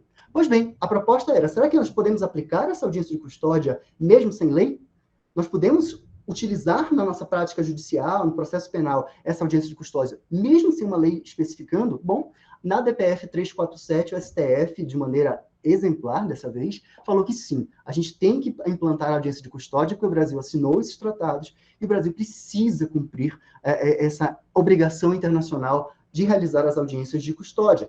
Tanto isso aconteceu que o SNJ, o Conselho Nacional de Justiça, regulamentou a audiência de custódia via resolução número 213 de 2015. Então, vejam, nesse caso aqui, nós avançamos. O nosso direito avançou para implantar a audiência de custódia, né, respeitando tratados internacionais de direitos humanos. Pois bem, eu vou falar, então, desse controle de convencionalidade, ou seja, essa forma de aplicar os direitos humanos. O meu corte vai ser a partir da jurisprudência da Corte Interamericana. A gente podia ir para a doutrina francesa, para a doutrina europeia, para discutir esse controle a partir do direito internacional público. Eu não vou fazer isso, eu vou partir para uma parte mais prática do controle de convencionalidade, né, que é a parte do processo judicial, e o meu corte, então, vai ser discutir isso a partir da jurisprudência da Corte Interamericana. Na jurisprudência da Corte Interamericana, se a gente pesquisar bem os casos, as sentenças da Corte, a Corte sempre utilizou o controle de convencionalidade desde o primeiro caso, lá na década de 80, o caso Velázquez Rodrigues. Desde aquela época, a Corte já dizia que os tratados precisam ser respeitados. Os Estados precisam respeitar os tratados internacionais de direitos humanos. Desde o primeiro caso, a Corte já falava isso. Acontece que, com o passar do tempo, a Corte começou a ficar mais ativista, mais corajosa, a Corte começou a emitir sentenças mais fortes e, a partir de dois casos, o caso Mirna Marchand e o caso Tibe versus Equador de 2003 e 2004, em votos concorrentes, em votos em separado, o juiz Sérgio Garcia Ramírez, esse juiz começou a dizer o seguinte: vejam, nós, latino-americanos, nós do sistema interamericano, nós já estamos acostumados ao controle de constitucionalidade, que é a compatibilidade das leis domésticas, das normas internas, de acordo ou não com a Constituição. A gente está acostumado com esse controle de constitucionalidade. Então, nós temos que começar a avançar rumo a um controle de convencionalidade, que é justamente discutir essa adaptação, essa conformidade das normas internas, normas domésticas, de acordo com os tratados internacionais de direitos humanos. E vejam, ele falou isso em votos separados, em votos concorrentes, não ainda na sentença da Corte. Pela primeira vez, em 2006, a Corte falou expressamente num controle de convencionalidade no famoso caso Almonacid Arellano contra o Chile. Nesse caso, que discutia uma morte, uma execução extrajudicial de um professor do Partido Comunista, a Corte disse: o Chile deixou de investigar essa morte desse professor do Partido Comunista, executado por agentes do Estado, por conta de uma lei de autoanistia. O Chile também tem uma lei de anistia e deixou de punir esse caso por conta dessa lei de anistia. Nessa ocasião, a Corte disse, Chile, o seu Tribunal Superior, seu Tribunal Constitucional, deveria ter dito que essa lei de autoanistia era inconvencional. Ele deveria ter realizado, seu Poder Judiciário chileno, deveria ter realizado um controle de convencionalidade para dizer que essa lei pode até ser constitucional, mas ela é inconvencional, ela é contrária aos tratados internacionais que o Chile assinou. Pela primeira vez, surge então a expressão controle de convencionalidade e o caso Albonacília Reggiano é o marco teórico, o marco temporal na Corte Interamericana para se discutir esse controle de convencionalidade. O que a gente pode esperar desse controle de convencionalidade, né? Se a gente quiser comparar com o controle de constitucionalidade que a gente já ouviu falar, a gente já estudou, né? Bom, esse controle de convencionalidade é um exame de compatibilidade, é um exame de conformidade de normas e práticas internas, brasileiras, argentinas, mexicanas, com os direitos humanos internacionais. Então, nós vamos ver o que aqui dentro, no Brasil, o que nós podemos mudar, avançar, adaptar e até, se for o caso, revogar para que nosso direito, para que nosso ordenamento jurídico esteja de acordo com esses tratados internacionais de direitos humanos. Bom, como a gente está falando de compatibilidade, como nós estamos falando de conformidade, a gente vai encontrar, vez ou outra, conflitos, né? A gente vai encontrar incompatibilidades, colisão de normas, como a gente gosta de falar em teoria geral do direito, colisão de normas. Qual o critério que a gente vai utilizar? Se eu tenho um direito brasileiro e eu tenho um direito humano internacional, se eu tenho uma lei interna e eu tenho um tratado internacional, qual que eu vou aplicar? Na doutrina internacionalista de direitos humanos, isso não é um problema. Pelo critério, o critério a ser utilizado nessa colisão de normas é o critério sempre da norma mais favorável. O critério da norma mais favorável está previsto, inclusive, na Convenção Americana, no artigo 29.b, e é conhecido como critério pro homine, critério pró-pessoa, pró-humano, pró-ser humano. Ou seja, você sempre vai, na análise da compatibilidade, para verificar se existe uma colisão, uma interpretação possível diante de uma colisão de normas, você vai utilizar sempre a interpretação mais favorável ao ser humano, mais favorável a quem está sofrendo essa violação de direitos humanos, né? Tanto é assim que a Corte também utiliza o critério que está lá no artigo 31.1 do Pacto de São José, que é o critério do efeito útil. A interpretação dos direitos humanos deve ser sempre para efetivar, para aplicar os direitos humanos, e não o contrário. Você tem que utilizar uma interpretação para implementar os direitos humanos, não o contrário. Não é deixar de aplicar. É efeito útil no sentido de dar utilidade aos direitos humanos. Então, na doutrina internacionalista, isso nunca foi um problema. Em matéria de incompatibilidade, em matéria de conflito de normas, a gente vai utilizar a interpretação da norma mais favorável aos direitos humanos. E aí, é óbvio que se a gente discutir isso, o critério de hierarquia é absolutamente inadequado. Os senhores já devem ter ouvido falar, já devem ter lido, e a gente encontra muito essa discussão da questão do critério da hierarquia. É sempre recorrente a ideia da pirâmide jurídica, que nós temos a Constituição no topo, que nós temos as normas federais, e os tratados internacionais seriam normas supralegais entre a Constituição e a legislação federal. Esse critério é absolutamente inadequado, é um critério que não tem utilidade. E eu vou dar um exemplo. A nossa Constituição, por exemplo, prevê no artigo 134, e no artigo 5º, o direito à assistência judiciária e o direito ao defensor público. E o direito ao defensor público é no âmbito extrajudicial e judicial. O Pacto de São José prevê o defensor público, o direito ao defensor público também no artigo 8.2, mas apenas para o processo judicial. O padrão mínimo de direitos humanos internacionais é um direito ao defensor público no processo judicial e não no extrajudicial. Então, se a gente for aplicar o controle de convencionalidade, o que a gente vai fazer? Não, tem que aplicar a Constituição, tem que aplicar o tratado. Não tem sentido isso. A gente vai aplicar sempre a norma mais favorável. Se a Constituição está avançando, se a Constituição é mais avançada e protege mais, deixa de aplicar o tratado para aplicar a norma mais favorável. Então, o critério de hierarquia é inútil para isso. E é isso que deveria ter sido feito no famoso caso da prisão do depositário infiel, o RE 466343. E o STF não quis aplicar, deixou de aplicar esse critério. Preferiu utilizar o critério da hierarquia. E, por fim, nesse controle de convencionalidade, nós temos que lembrar que essas normas de direitos humanos têm aplicação imediata, e não porque um tratado está dizendo, mas porque a nossa própria Constituição está dizendo. Parágrafo 2º do artigo 5º diz que direitos e garantias nesta Constituição e previstos também em outros instrumentos e tratados internacionais de que o Brasil faz parte, têm aplicação imediata. O que quer dizer isso? A gente não precisa de lei regulamentadora, está na Constituição. Garantias fundamentais, direitos humanos, não precisam de lei concretizadora. Está na Constituição. Então, para que esperar que o CPP ou a lei especial preveja a audiência de custódia, se o Pacto de São José, se o Pacto Internacional de Direitos Civis e Políticos já previa? Então, esse é o que se espera nesse controle de convencionalidade. Além disso, a gente pode esperar alguns resultados que são esperados nesse controle. O primeiro deles, a não aplicação de normas inconvencionais. Se nós encontrarmos uma norma que é inconvencional, que é contrária aos direitos humanos, a gente tem que deixar de aplicar. E aí sim, vamos dizer que a súmula vinculante número 25, que diz que não é cabível mais a prisão civil do depositário infiel, realmente ela obedece ao controle de convencionalidade. Se aplica o critério de hierarquia ou não, pouco importa. Mas ela está dizendo que não vai se deixar de aplicar uma norma inconvencional, porque a nossa Constituição é menos protetiva que o Pacto de São José, que diz que a única prisão civil cabível é a prisão de alimentos. Então, a nossa Constituição é inconvencional nessa parte, então a gente deixa de aplicar essa norma inconvencional. Também a gente pode fazer nesse controle de convencionalidade uma interpretação conforme os direitos humanos. E isso, por exemplo, é o que se espera no famoso caso do marco temporal, o RE 1.017.365. Não é dizer que a Constituição está revogada, não é dizer que a Constituição é isso ou aquilo, não. É interpretar o texto constitucional a partir de direitos humanos internacionais. E o Brasil é signatário de uma infinidade de tratados internacionais que diz que as terras indígenas são comunais, são propriedades seculares, que não podem ser interpretadas de acordo com uma propriedade privada.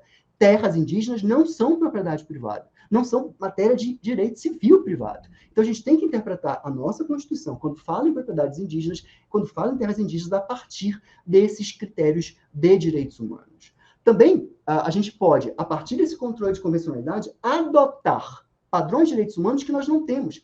E é esse o objetivo de qualquer sistema internacional de proteção de direitos humanos. A ideia é que esses direitos humanos sejam mínimo, seja um padrão mínimo para que nós, internamente, possamos avançar. É o mínimo, que quando nós assinamos um Tratado Internacional de Direitos Humanos, a gente assina o mínimo para ser observado, o mínimo para ser obedecido. A nossa função, a nossa missão é justamente ampliar esses direitos internamente. Mas quando a gente não tem esses direitos, pelo controle de convencionalidade é necessário adotar esses novos padrões que nós não temos. Exemplo, o caso da tipificação do delito de desaparecimento forçado. A Convenção Interamericana de Desaparecimento Forçado conclama os estados a tipificar, criar um tipo penal de delito de desaparecimento forçado, que até hoje muitos países, inclusive o Brasil, não tem nos territórios, nos ordenamentos jurídicos. Pois bem, a partir dessa ideia, desse controle de convencionalidade, o que a gente pode fazer? Como a gente pode exercitar? Se é isso que eu posso esperar, se são esses resultados que eu posso esperar, como é que eu posso atuar para fazer o exercício desse controle de convencionalidade? Como é que a gente exerce esse controle de convencionalidade? Primeiro, é dizer que ele é um dever. Não é uma faculdade, não é uma opção, não é uma vontade diplomática, não é eu quero ou eu não quero, eu prefiro ou não prefiro, não, é um dever. Não basta, por exemplo, exercer o mero controle de constitucionalidade, como aconteceu na DPF da Lei de Anistia. A Corte Americana, no caso Boyce versus Barbato, deixou isso muito claro. Todo juiz e toda juíza brasileira é também um juiz interamericano.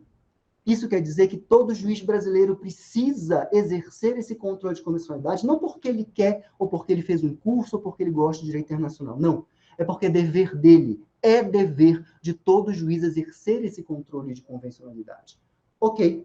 Se é um dever, se eu tenho que seguir esse controle de convencionalidade, se eu tenho que ir ao rumo desses direitos humanos, qual é a bússola? Qual é a bússola? Qual é o meu norte dessa bússola? O que eu tenho que seguir?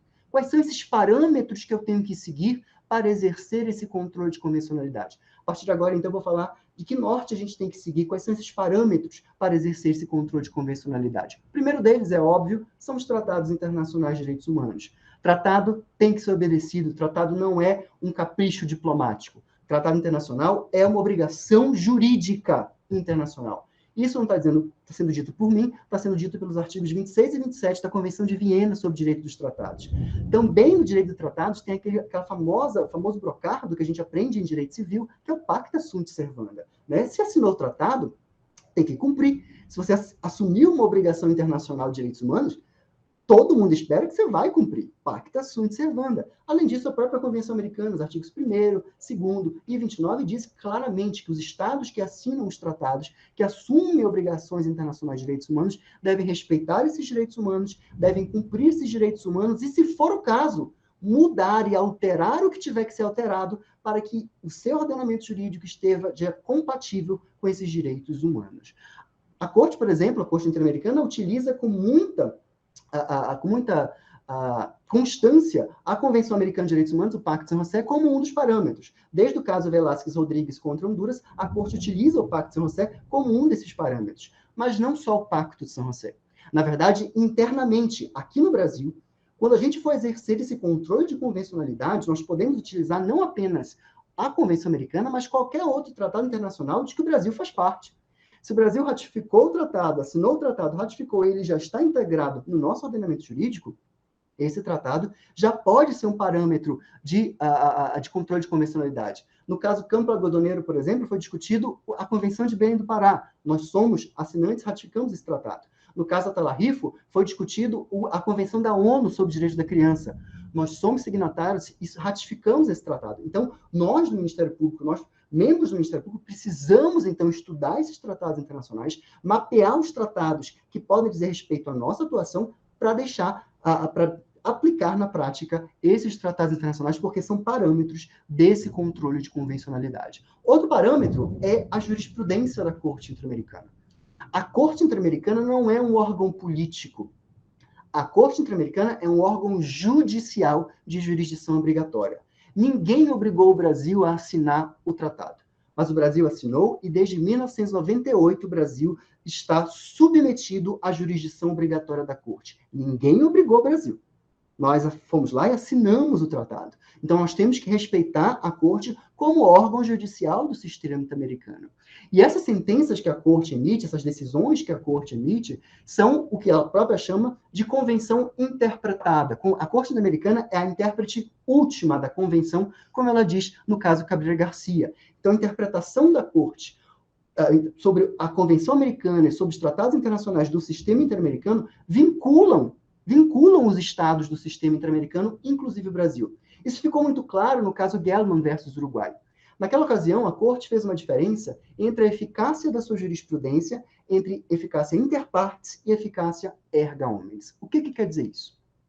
O Brasil, a primeira condenação do Brasil perante a Corte Interamericana foi o caso Ximenes Lopes. Nós fomos condenados, fomos réus e fomos condenados no caso Ximenes Lopes. O Brasil, então, está submetido a essa coisa julgada internacional perante a Corte Interamericana. Por quê? Porque o Brasil foi réu, o Brasil foi parte desse processo de direitos humanos, desse processo internacional de direitos humanos. Então, ele está submetido a essa coisa julgada. Essa é a eficácia interpartes. Mas, além dessa eficácia interpartes, a jurisprudência da Corte também tem uma eficácia erga omnes. O Brasil, por exemplo, nunca foi condenado a respeito de violações de direitos da população LGBTQIAP+. Nunca foi condenado.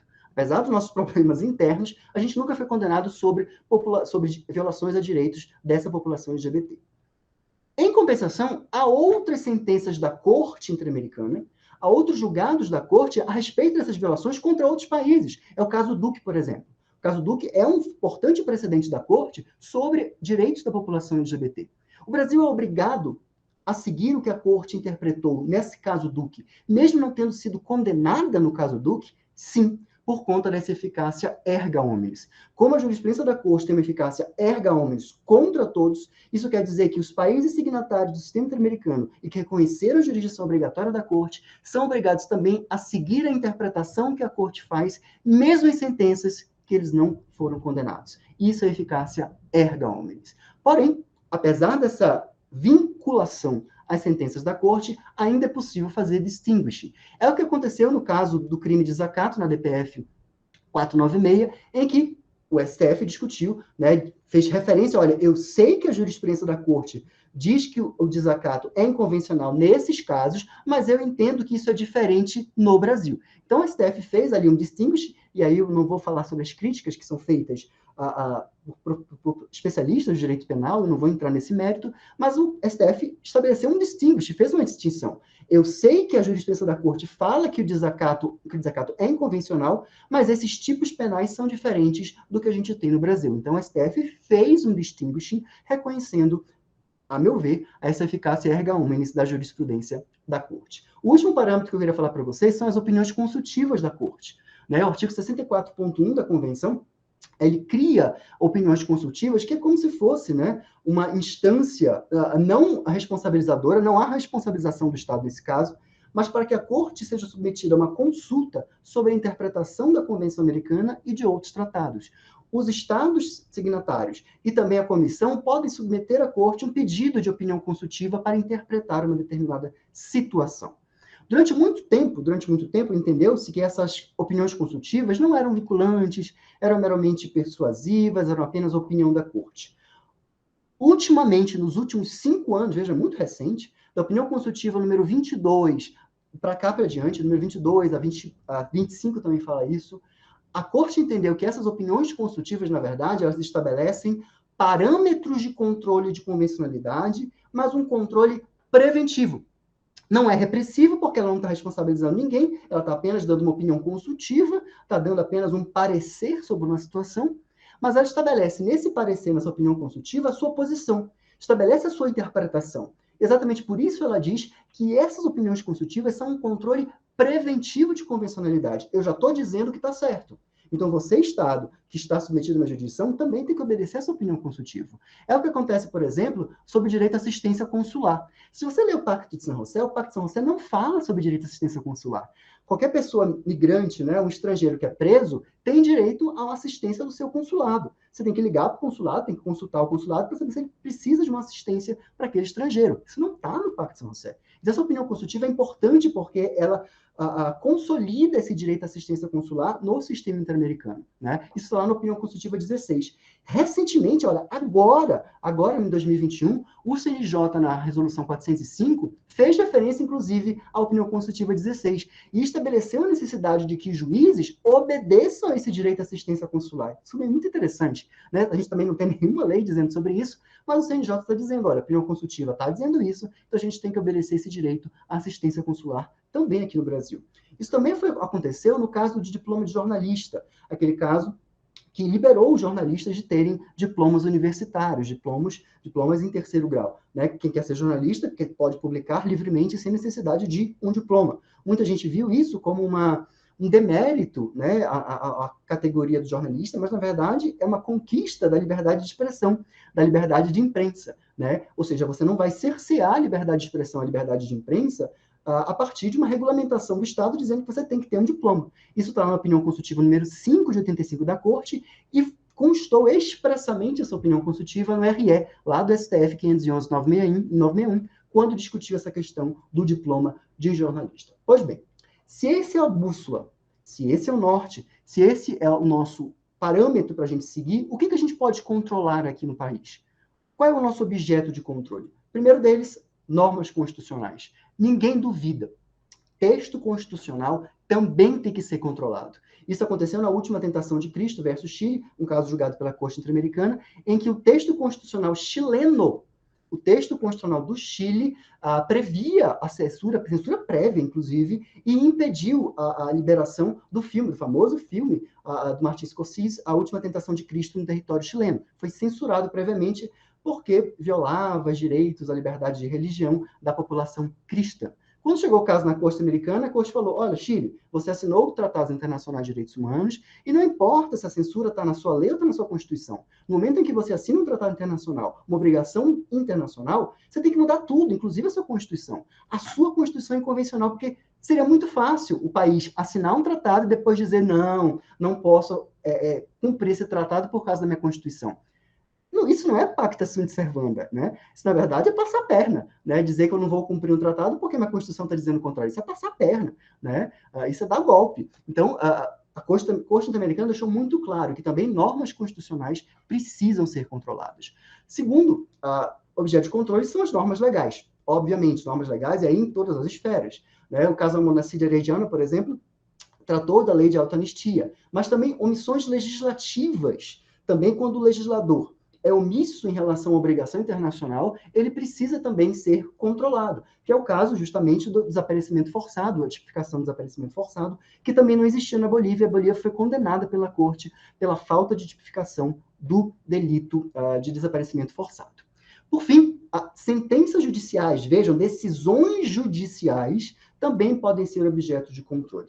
Isso não quer dizer que a Corte Interamericana é uma quarta instância. Isso não quer dizer que a Corte Interamericana está dentro do nosso poder judiciário. Não é. É um outro processo internacional, é uma sistemática completamente diferente, que não está dentro do nosso sistema, não é primeira instância, segunda instância, STJ, STF, Corte, não é isso, mas a Corte pode fazer um controle de convencionalidade sobre essas decisões judiciais. E nós, aqui no Brasil, também precisamos fazer o controle dessas decisões judiciais. Bom, quem que exerce esse controle? É muita responsabilidade.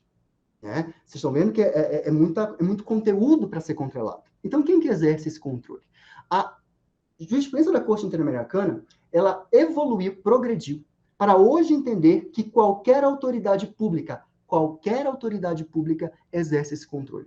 No caso Gelman versus Uruguai, ficou muito claro que não apenas juízes, e aí quando eu falo juízes, não é apenas juízes federais, mas qualquer autoridade pública exerce controle de convencionalidade. Quem que vai caber esse controle, então? Poder Executivo, Poder Legislativo, Poder Judiciário, incluindo aqui Ministério Público, Defensoria Pública, qualquer autoridade pública. Executivo tem que fazer políticas públicas de acordo com tratados internacionais. O Legislativo tem que fazer exame de projetos de lei de acordo com tratados internacionais. A Comissão de Constituição e Justiça tem que ser Comissão de Constituição e Justiça e Tratados Internacionais de Direitos Humanos, porque exige a necessidade de controle de convencionalidade também no Poder Legislativo. E o Poder Judiciário, a gente vai já falar disso, também tem que exercer esse controle de convencionalidade no processo judicial. Isso significa que o controle de convencionalidade, vejam só, ele é internacional e difuso. Existe um controle de convencionalidade na Corte Interamericana, no sistema interamericano, um controle internacional perante órgãos internacionais, mas também nós, aqui dentro, no Brasil, no nosso território, no nosso dia a dia, nos nossos processos, em qualquer tipo de promotoria, qualquer órgão do Ministério Público, precisamos exercer esse controle de convencionalidade de maneira difusa, internamente.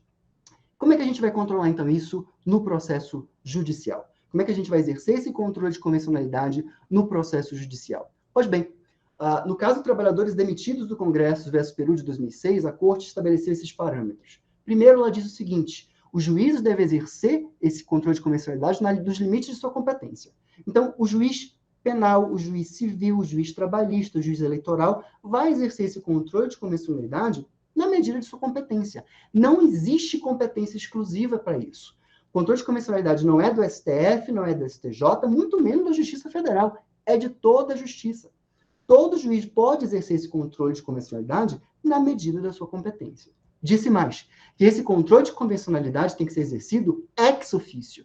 De ofício, isso significa dizer que as partes nem precisam provocar o juiz, nem precisam de provocação. O próprio juiz ex officio pode trazer a questão convencional, pode trazer a questão do controle de convencionalidade e discutir com as partes essa conformidade das leis internas com os tratados internacionais de direitos humanos. E, por fim, a Corte disse, nesse caso de trabalhadores demitidos, que não há um procedimento padrão para se discutir esse controle de convencionalidade. Isso é curioso, porque aqui no Brasil, por exemplo, o controle de constitucionalidade, existem procedimentos padrões, né, que a gente conhece, a ADI, a ADC, a DPF, tem leis específicas que regulamentam isso. Né? Mas a gente não tem leis específicas que regulamentam o controle difuso. É a mesma coisa aqui. Não tem um procedimento padrão. Então, eu posso exercer esse controle de convencionalidade no processo judicial desde uma ação de alimentos, no mandado de segurança, na minha ação civil pública, num RESP, num RE. Não existe procedimento padrão. É livre a forma. Né? A única exigência que a doutrina traz, e não é a Corte que diz isso, é a doutrina, é o Victor Bassani que fala isso, é que, obviamente, se está discutindo uma compatibilidade das normas internas, é preciso haver um contraditório prévio. que as partes debatam essa questão do controle de convencionalidade. Mas a gente no Brasil não vai ter nenhum problema quanto a isso, já que nós temos o artigo 10 do CPC, o artigo 10 do Código de Processo Civil, que fala sobre a vedação de decisão surpresa. Para terminar, estou terminando, para não ultrapassar muito meu tempo, o que o Brasil já errou nesse controle de convencionalidade dentro do processo judicial brasileiro? Vejam que no caso Escher versus Brasil, vocês devem conhecer mais do que eu, porque é um caso referente ao Paraná, houve uma decisão da Justiça dizendo recebido hoje defiro. Essa famosa decisão, recebido hoje defiro, foi considerada pela Corte inconvencional. Vejam que interessante, a Corte foi para o processo judicial brasileiro e disse, olha, isso aqui está errado. Isso aqui não tem fundamentação. Isso é uma decisão não fundamentada. Você está violando direitos humanos das partes do processo. E direitos aqui muito caros, que é o direito à privacidade, porque se discutia interceptação telefônica. Então, uma decisão como essa, recebida hoje defiro, ela é absolutamente incompatível com os direitos humanos. No caso Gomes Lund, no caso Herzog, a Corte também falou que o judiciário brasileiro não podia utilizar a lei de anistia, a lei 6683 de 79, porque a lei é inconvencional. O Brasil está adotando, o Poder Judiciário brasileiro está adotando uma lei inconvencional. No caso Trabalhadores da Fazenda Brasil Verde versus Brasil, que é muito interessante, né? A Corte Americana diz que o acordo do Ministério Público pode ser inconvencional quando? Em que hipótese? Quando o acordo do Ministério Público, uma transação, não considera a vítima da violação de direitos.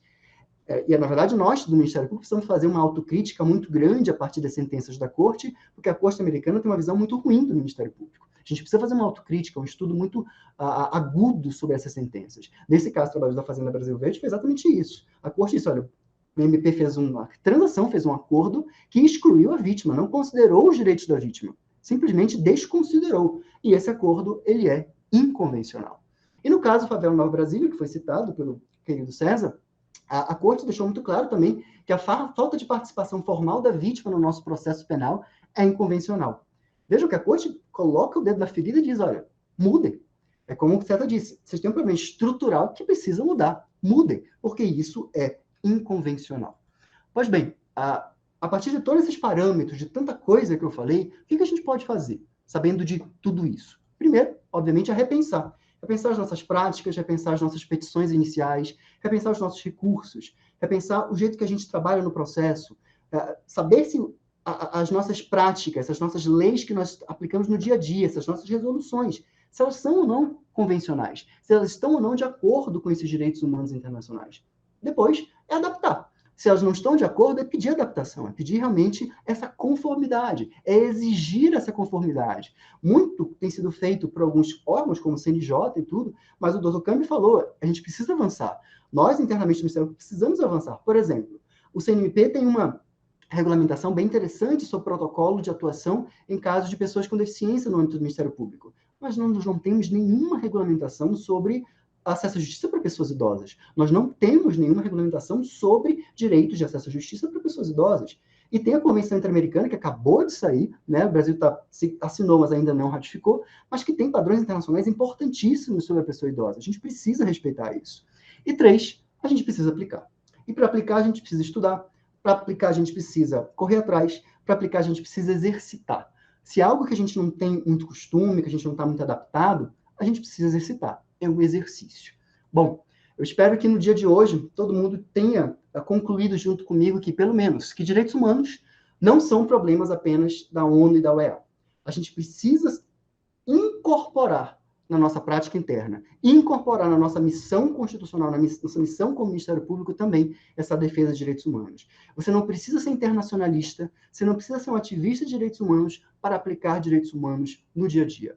E 2, podem ser aplicados tranquilamente durante o processo judicial no dia a dia. Um promotor da família, um promotor do idoso, um promotor da fazenda pública, um promotor do patrimônio público. Todo órgão do Ministério Público tem uma atribuição que pode ser adaptável a esses direitos humanos.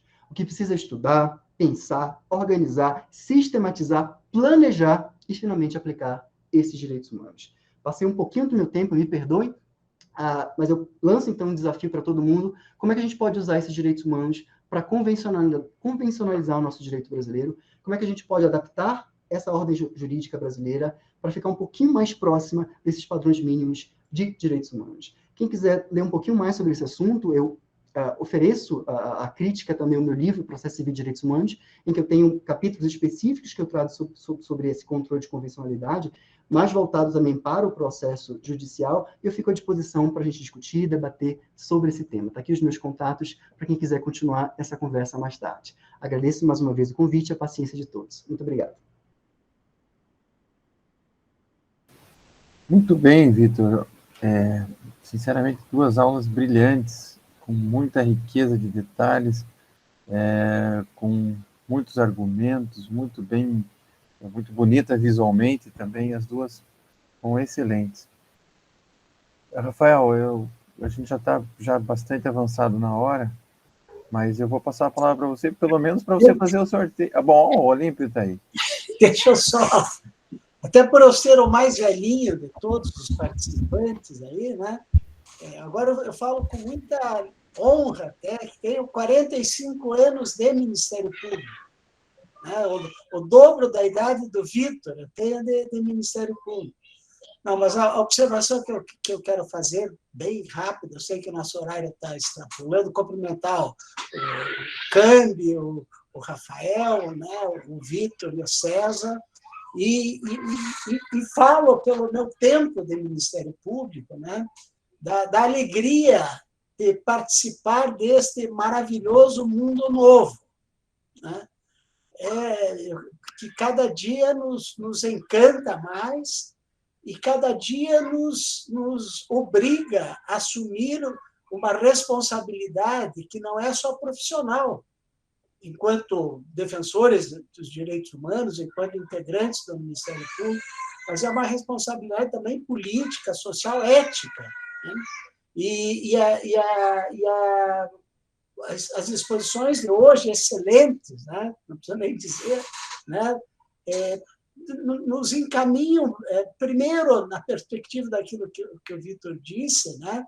De que é um dever da realização desse controle de convencionalidade em todos os momentos da nossa atividade, em todas as áreas da nossa atividade. Então, não é por opção pessoal, por opção político-ideológica, sei lá o quê, é por cumprimento de dever de ofício. Né? Então, acho que esse é um ponto que nos obriga a todos, né, ao conhecimento, né, de todo esse contexto de convenções e tratados internacionais, porque é claro que para exercitar nós precisamos conhecer a existência, né, dos tratados, das convenções, por si só não modificam em nada a realidade. Né? O que pode modificar é o exercício daquilo que está previsto nas convenções e nos tratados, e daí a necessidade de nós conhecermos, já que esse tema, seja no momento, né, da formação jurídica, seja até no momento a partir do ingresso no Ministério Público, nunca foi um tema trazido à reflexão, né, para essa finalidade de aplicação.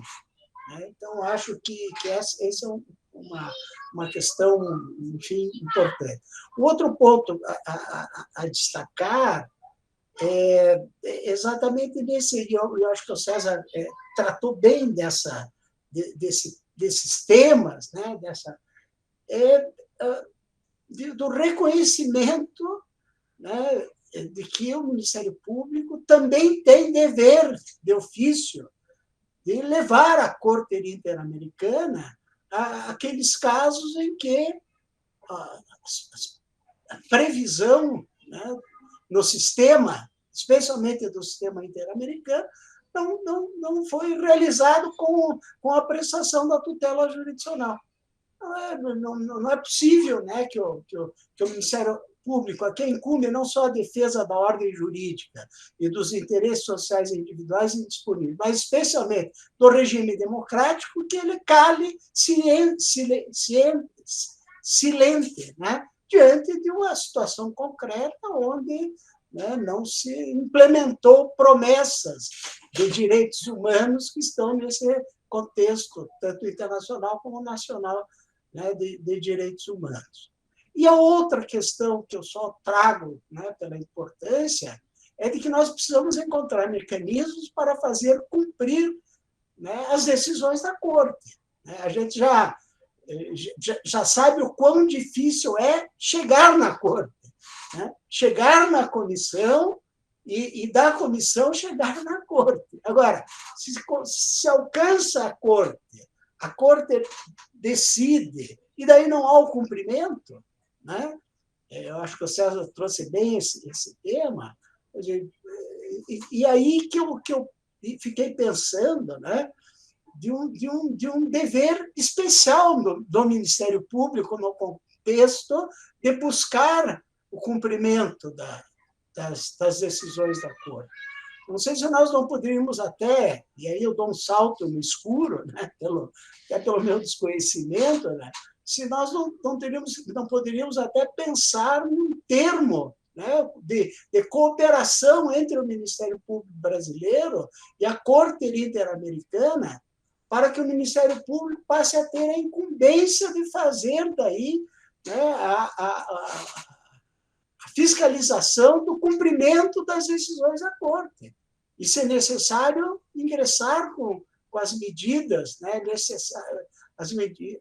ingressar com as medidas necessárias à sua garantia, né? Tal qual tem a regra de que incumbe ao Ministério Público zelar pelo efetivo respeito por parte dos poderes públicos e dos serviços de relevância pública aos direitos assegurados na Constituição, promovendo as medidas necessárias à sua garantia, eu acho que expandindo essa mesma função de defensor do povo, né, talvez a gente pudesse pensar no Ministério Público também com essa atuação para dar cumprimento às decisões da Corte. Enfim, eu agradeço muito ao CAMB sempre, né? Porque o CAMB é nessa área, e o Rafael, ambos são os nossos orientadores, né, no tema, mas agradeço muito a participação do Vitor e do César, foram exposições assim, né, que trouxeram elementos, né, para essa, como eu disse, para essa reflexão necessária do Ministério Público. Esqueci de dizer que lá do Rio de Janeiro, eu mantive contato com a Daniela Vasconcelos, a colega de lá, que, inclusive, foi uma das autoras, né, de um caso da infância e da juventude, de uma petição junto à Comissão Interamericana. E lá é interessante, eu fui verificar um pronunciamento até do Emerson Garcia, como consultor jurídico lá da Procuradoria-Geral de Justiça, dizendo que, né, ingressar perante a Comissão Interamericana está no contexto, né, se insere no contexto das atribuições normais do promotor de justiça. Então, o órgão de execução teria normalmente, né, essa atribuição também de levar a Comissão Interamericana a esses casos. Enfim, obrigado, Vitor, obrigado, César, foi muito bom ouvi-los. Um abraço para todos. Nós que agradecemos, Olímpio, esse entusiasmo todo é contagiante. Sempre digo isso. Se a gente só escutasse você e não visse a tua imagem, não te conhecesse, a gente ia achar que você é um promotor substituto cheio de vontade aí de fazer a diferença como faz e nos inspira. Então, a gente agradece a sua audiência, a sua presença e as suas sempre bem-vindas recomendações, porque você é o nosso mestre, é alguém que faz a diferença no Ministério Público brasileiro. Então, muito obrigado por estar conosco. Rafael, vamos fechar, mas a gente tem que cumprir, né, com a obrigação de sortear o livro, né? Eu só acho que antes do sorteio, eu só quero primeiro agradecer, né, aí fortemente ao César e ao Vitor pelo show que cada um de vocês nos deu hoje. Eu estou com muitos pontos aqui de que eu gostaria de conversar e tal. Eu fico muito feliz, parece que, como diz Vitor Hugo, né, é uma ideia cujo tempo chegou. Parece que muitas conclusões ao mesmo tempo, de gente que não estava, né, dialogando proximamente. Então, assim, eu tenho muitos assuntos aí para conversar com vocês, mas eu vou poupá-las agora por conta do tempo. Só queria avisar que na semana que vem a gente vai começar a mexer nessa caixa aí de ferramentas, essa caixa de tesouros de bons precedentes do sistema interamericano. Então, na semana que vem a gente vai tratar dos precedentes né, propriamente ditos, a gente vai começar falando sobre questões de igualdade de gênero e dos direitos da população LGBTI+. Então, todo esse arcabouço que já nos inspirou, acho que vai nos gerar ainda mais motivação quando a gente conseguir encontrar aí na prática ferramentas que vão nos auxiliar em relação a cada um dos temas. Então, o único anúncio que eu faço é agradecendo mais uma vez aí muitíssimo ao César e ao Vitor pela grandíssima aula e por me deixarem aí muito mais motivado com esse tema que tanto nos interessa. Obrigado. Bom, a gente tem que sortear o livro, né? Tem que achar um critério. Olímpio, você tem alguma sugestão, Olímpio? Nesse ponto, a antiguidade não é posto. Acho que deveria entregar para o mais novo, né, dos participantes do curso, né, para ele ir forjando aí novas gerações. Pois vai ser difícil a gente fazer essa pesquisa agora. Tem alguém que faz aniversário hoje? Bom, então, se temos alguém que faz aniversário, então... Iva faz aniversário hoje? Tem uma participante. Fez dia 5. Não. Fez dia 5 de setembro, né? Não. Alguém faz aniversário hoje? Ou faz aniversário amanhã? Doutor Câmbio, uma sugestão, quem sabe, de vocês escolherem, o César escolher um número, nós estamos com 62 pessoas na sala. Escolher um número aleatório, eu conto de cima para baixo o número e... 7. 7? Isso. André Luiz Quirino. O André. Muito bem. André, você foi contemplado. Caiu em ótimas mãos. Né? Olha aí, depois o André passa os dados para a Leonora, do endereço dele, e aí eu faço o encaminhamento. Tá? Ela me passa os dados dele, o endereço, tudo certinho para onde enviar o livro. Viu, André? Tudo bem, obrigado. César. Aos demais colegas, compremos os livros do Vitor e do César, muito importantes para a nossa... Não vamos esperar o André ler e daí passar para o outro. Mandar o PDF para a gente. Eu preciso de resposta mais imediata do que essa, né? Aguardar a leitura. Não, mas nós vamos também comprar para a biblioteca do Ministério Público, vai estar lá também para todos. Pessoal, muito obrigado. Tem sido ótimas essas quintas-feiras, porque tem nos aberto os olhos e a mente e nos sensibilizado, porque isso faz com que a nossa atuação no Ministério Público faça mais sentido em prol daquilo que a gente assumiu, o compromisso que a gente assumiu, que é defender a sociedade, especialmente os grupos mais vulneráveis. Então, eu quero, mais uma vez, agradecer ao César e ao Vitor, dizer que isso faz parte de um grande movimento, né, que nós estamos fazendo dentro do Ministério Público Brasileiro para levar conhecimento, ciência e para transformar as nossas práticas. E dentro disso, é muito bom estar com vocês, estar com o Olímpio, com o Rafael e com todos os colegas.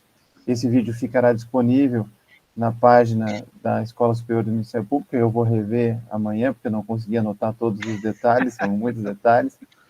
E vou procurar aplicar esses conhecimentos à prática. Obrigado por estarem conosco, uma boa noite, um bom descanso e até a próxima quinta-feira. Tchau, tchau.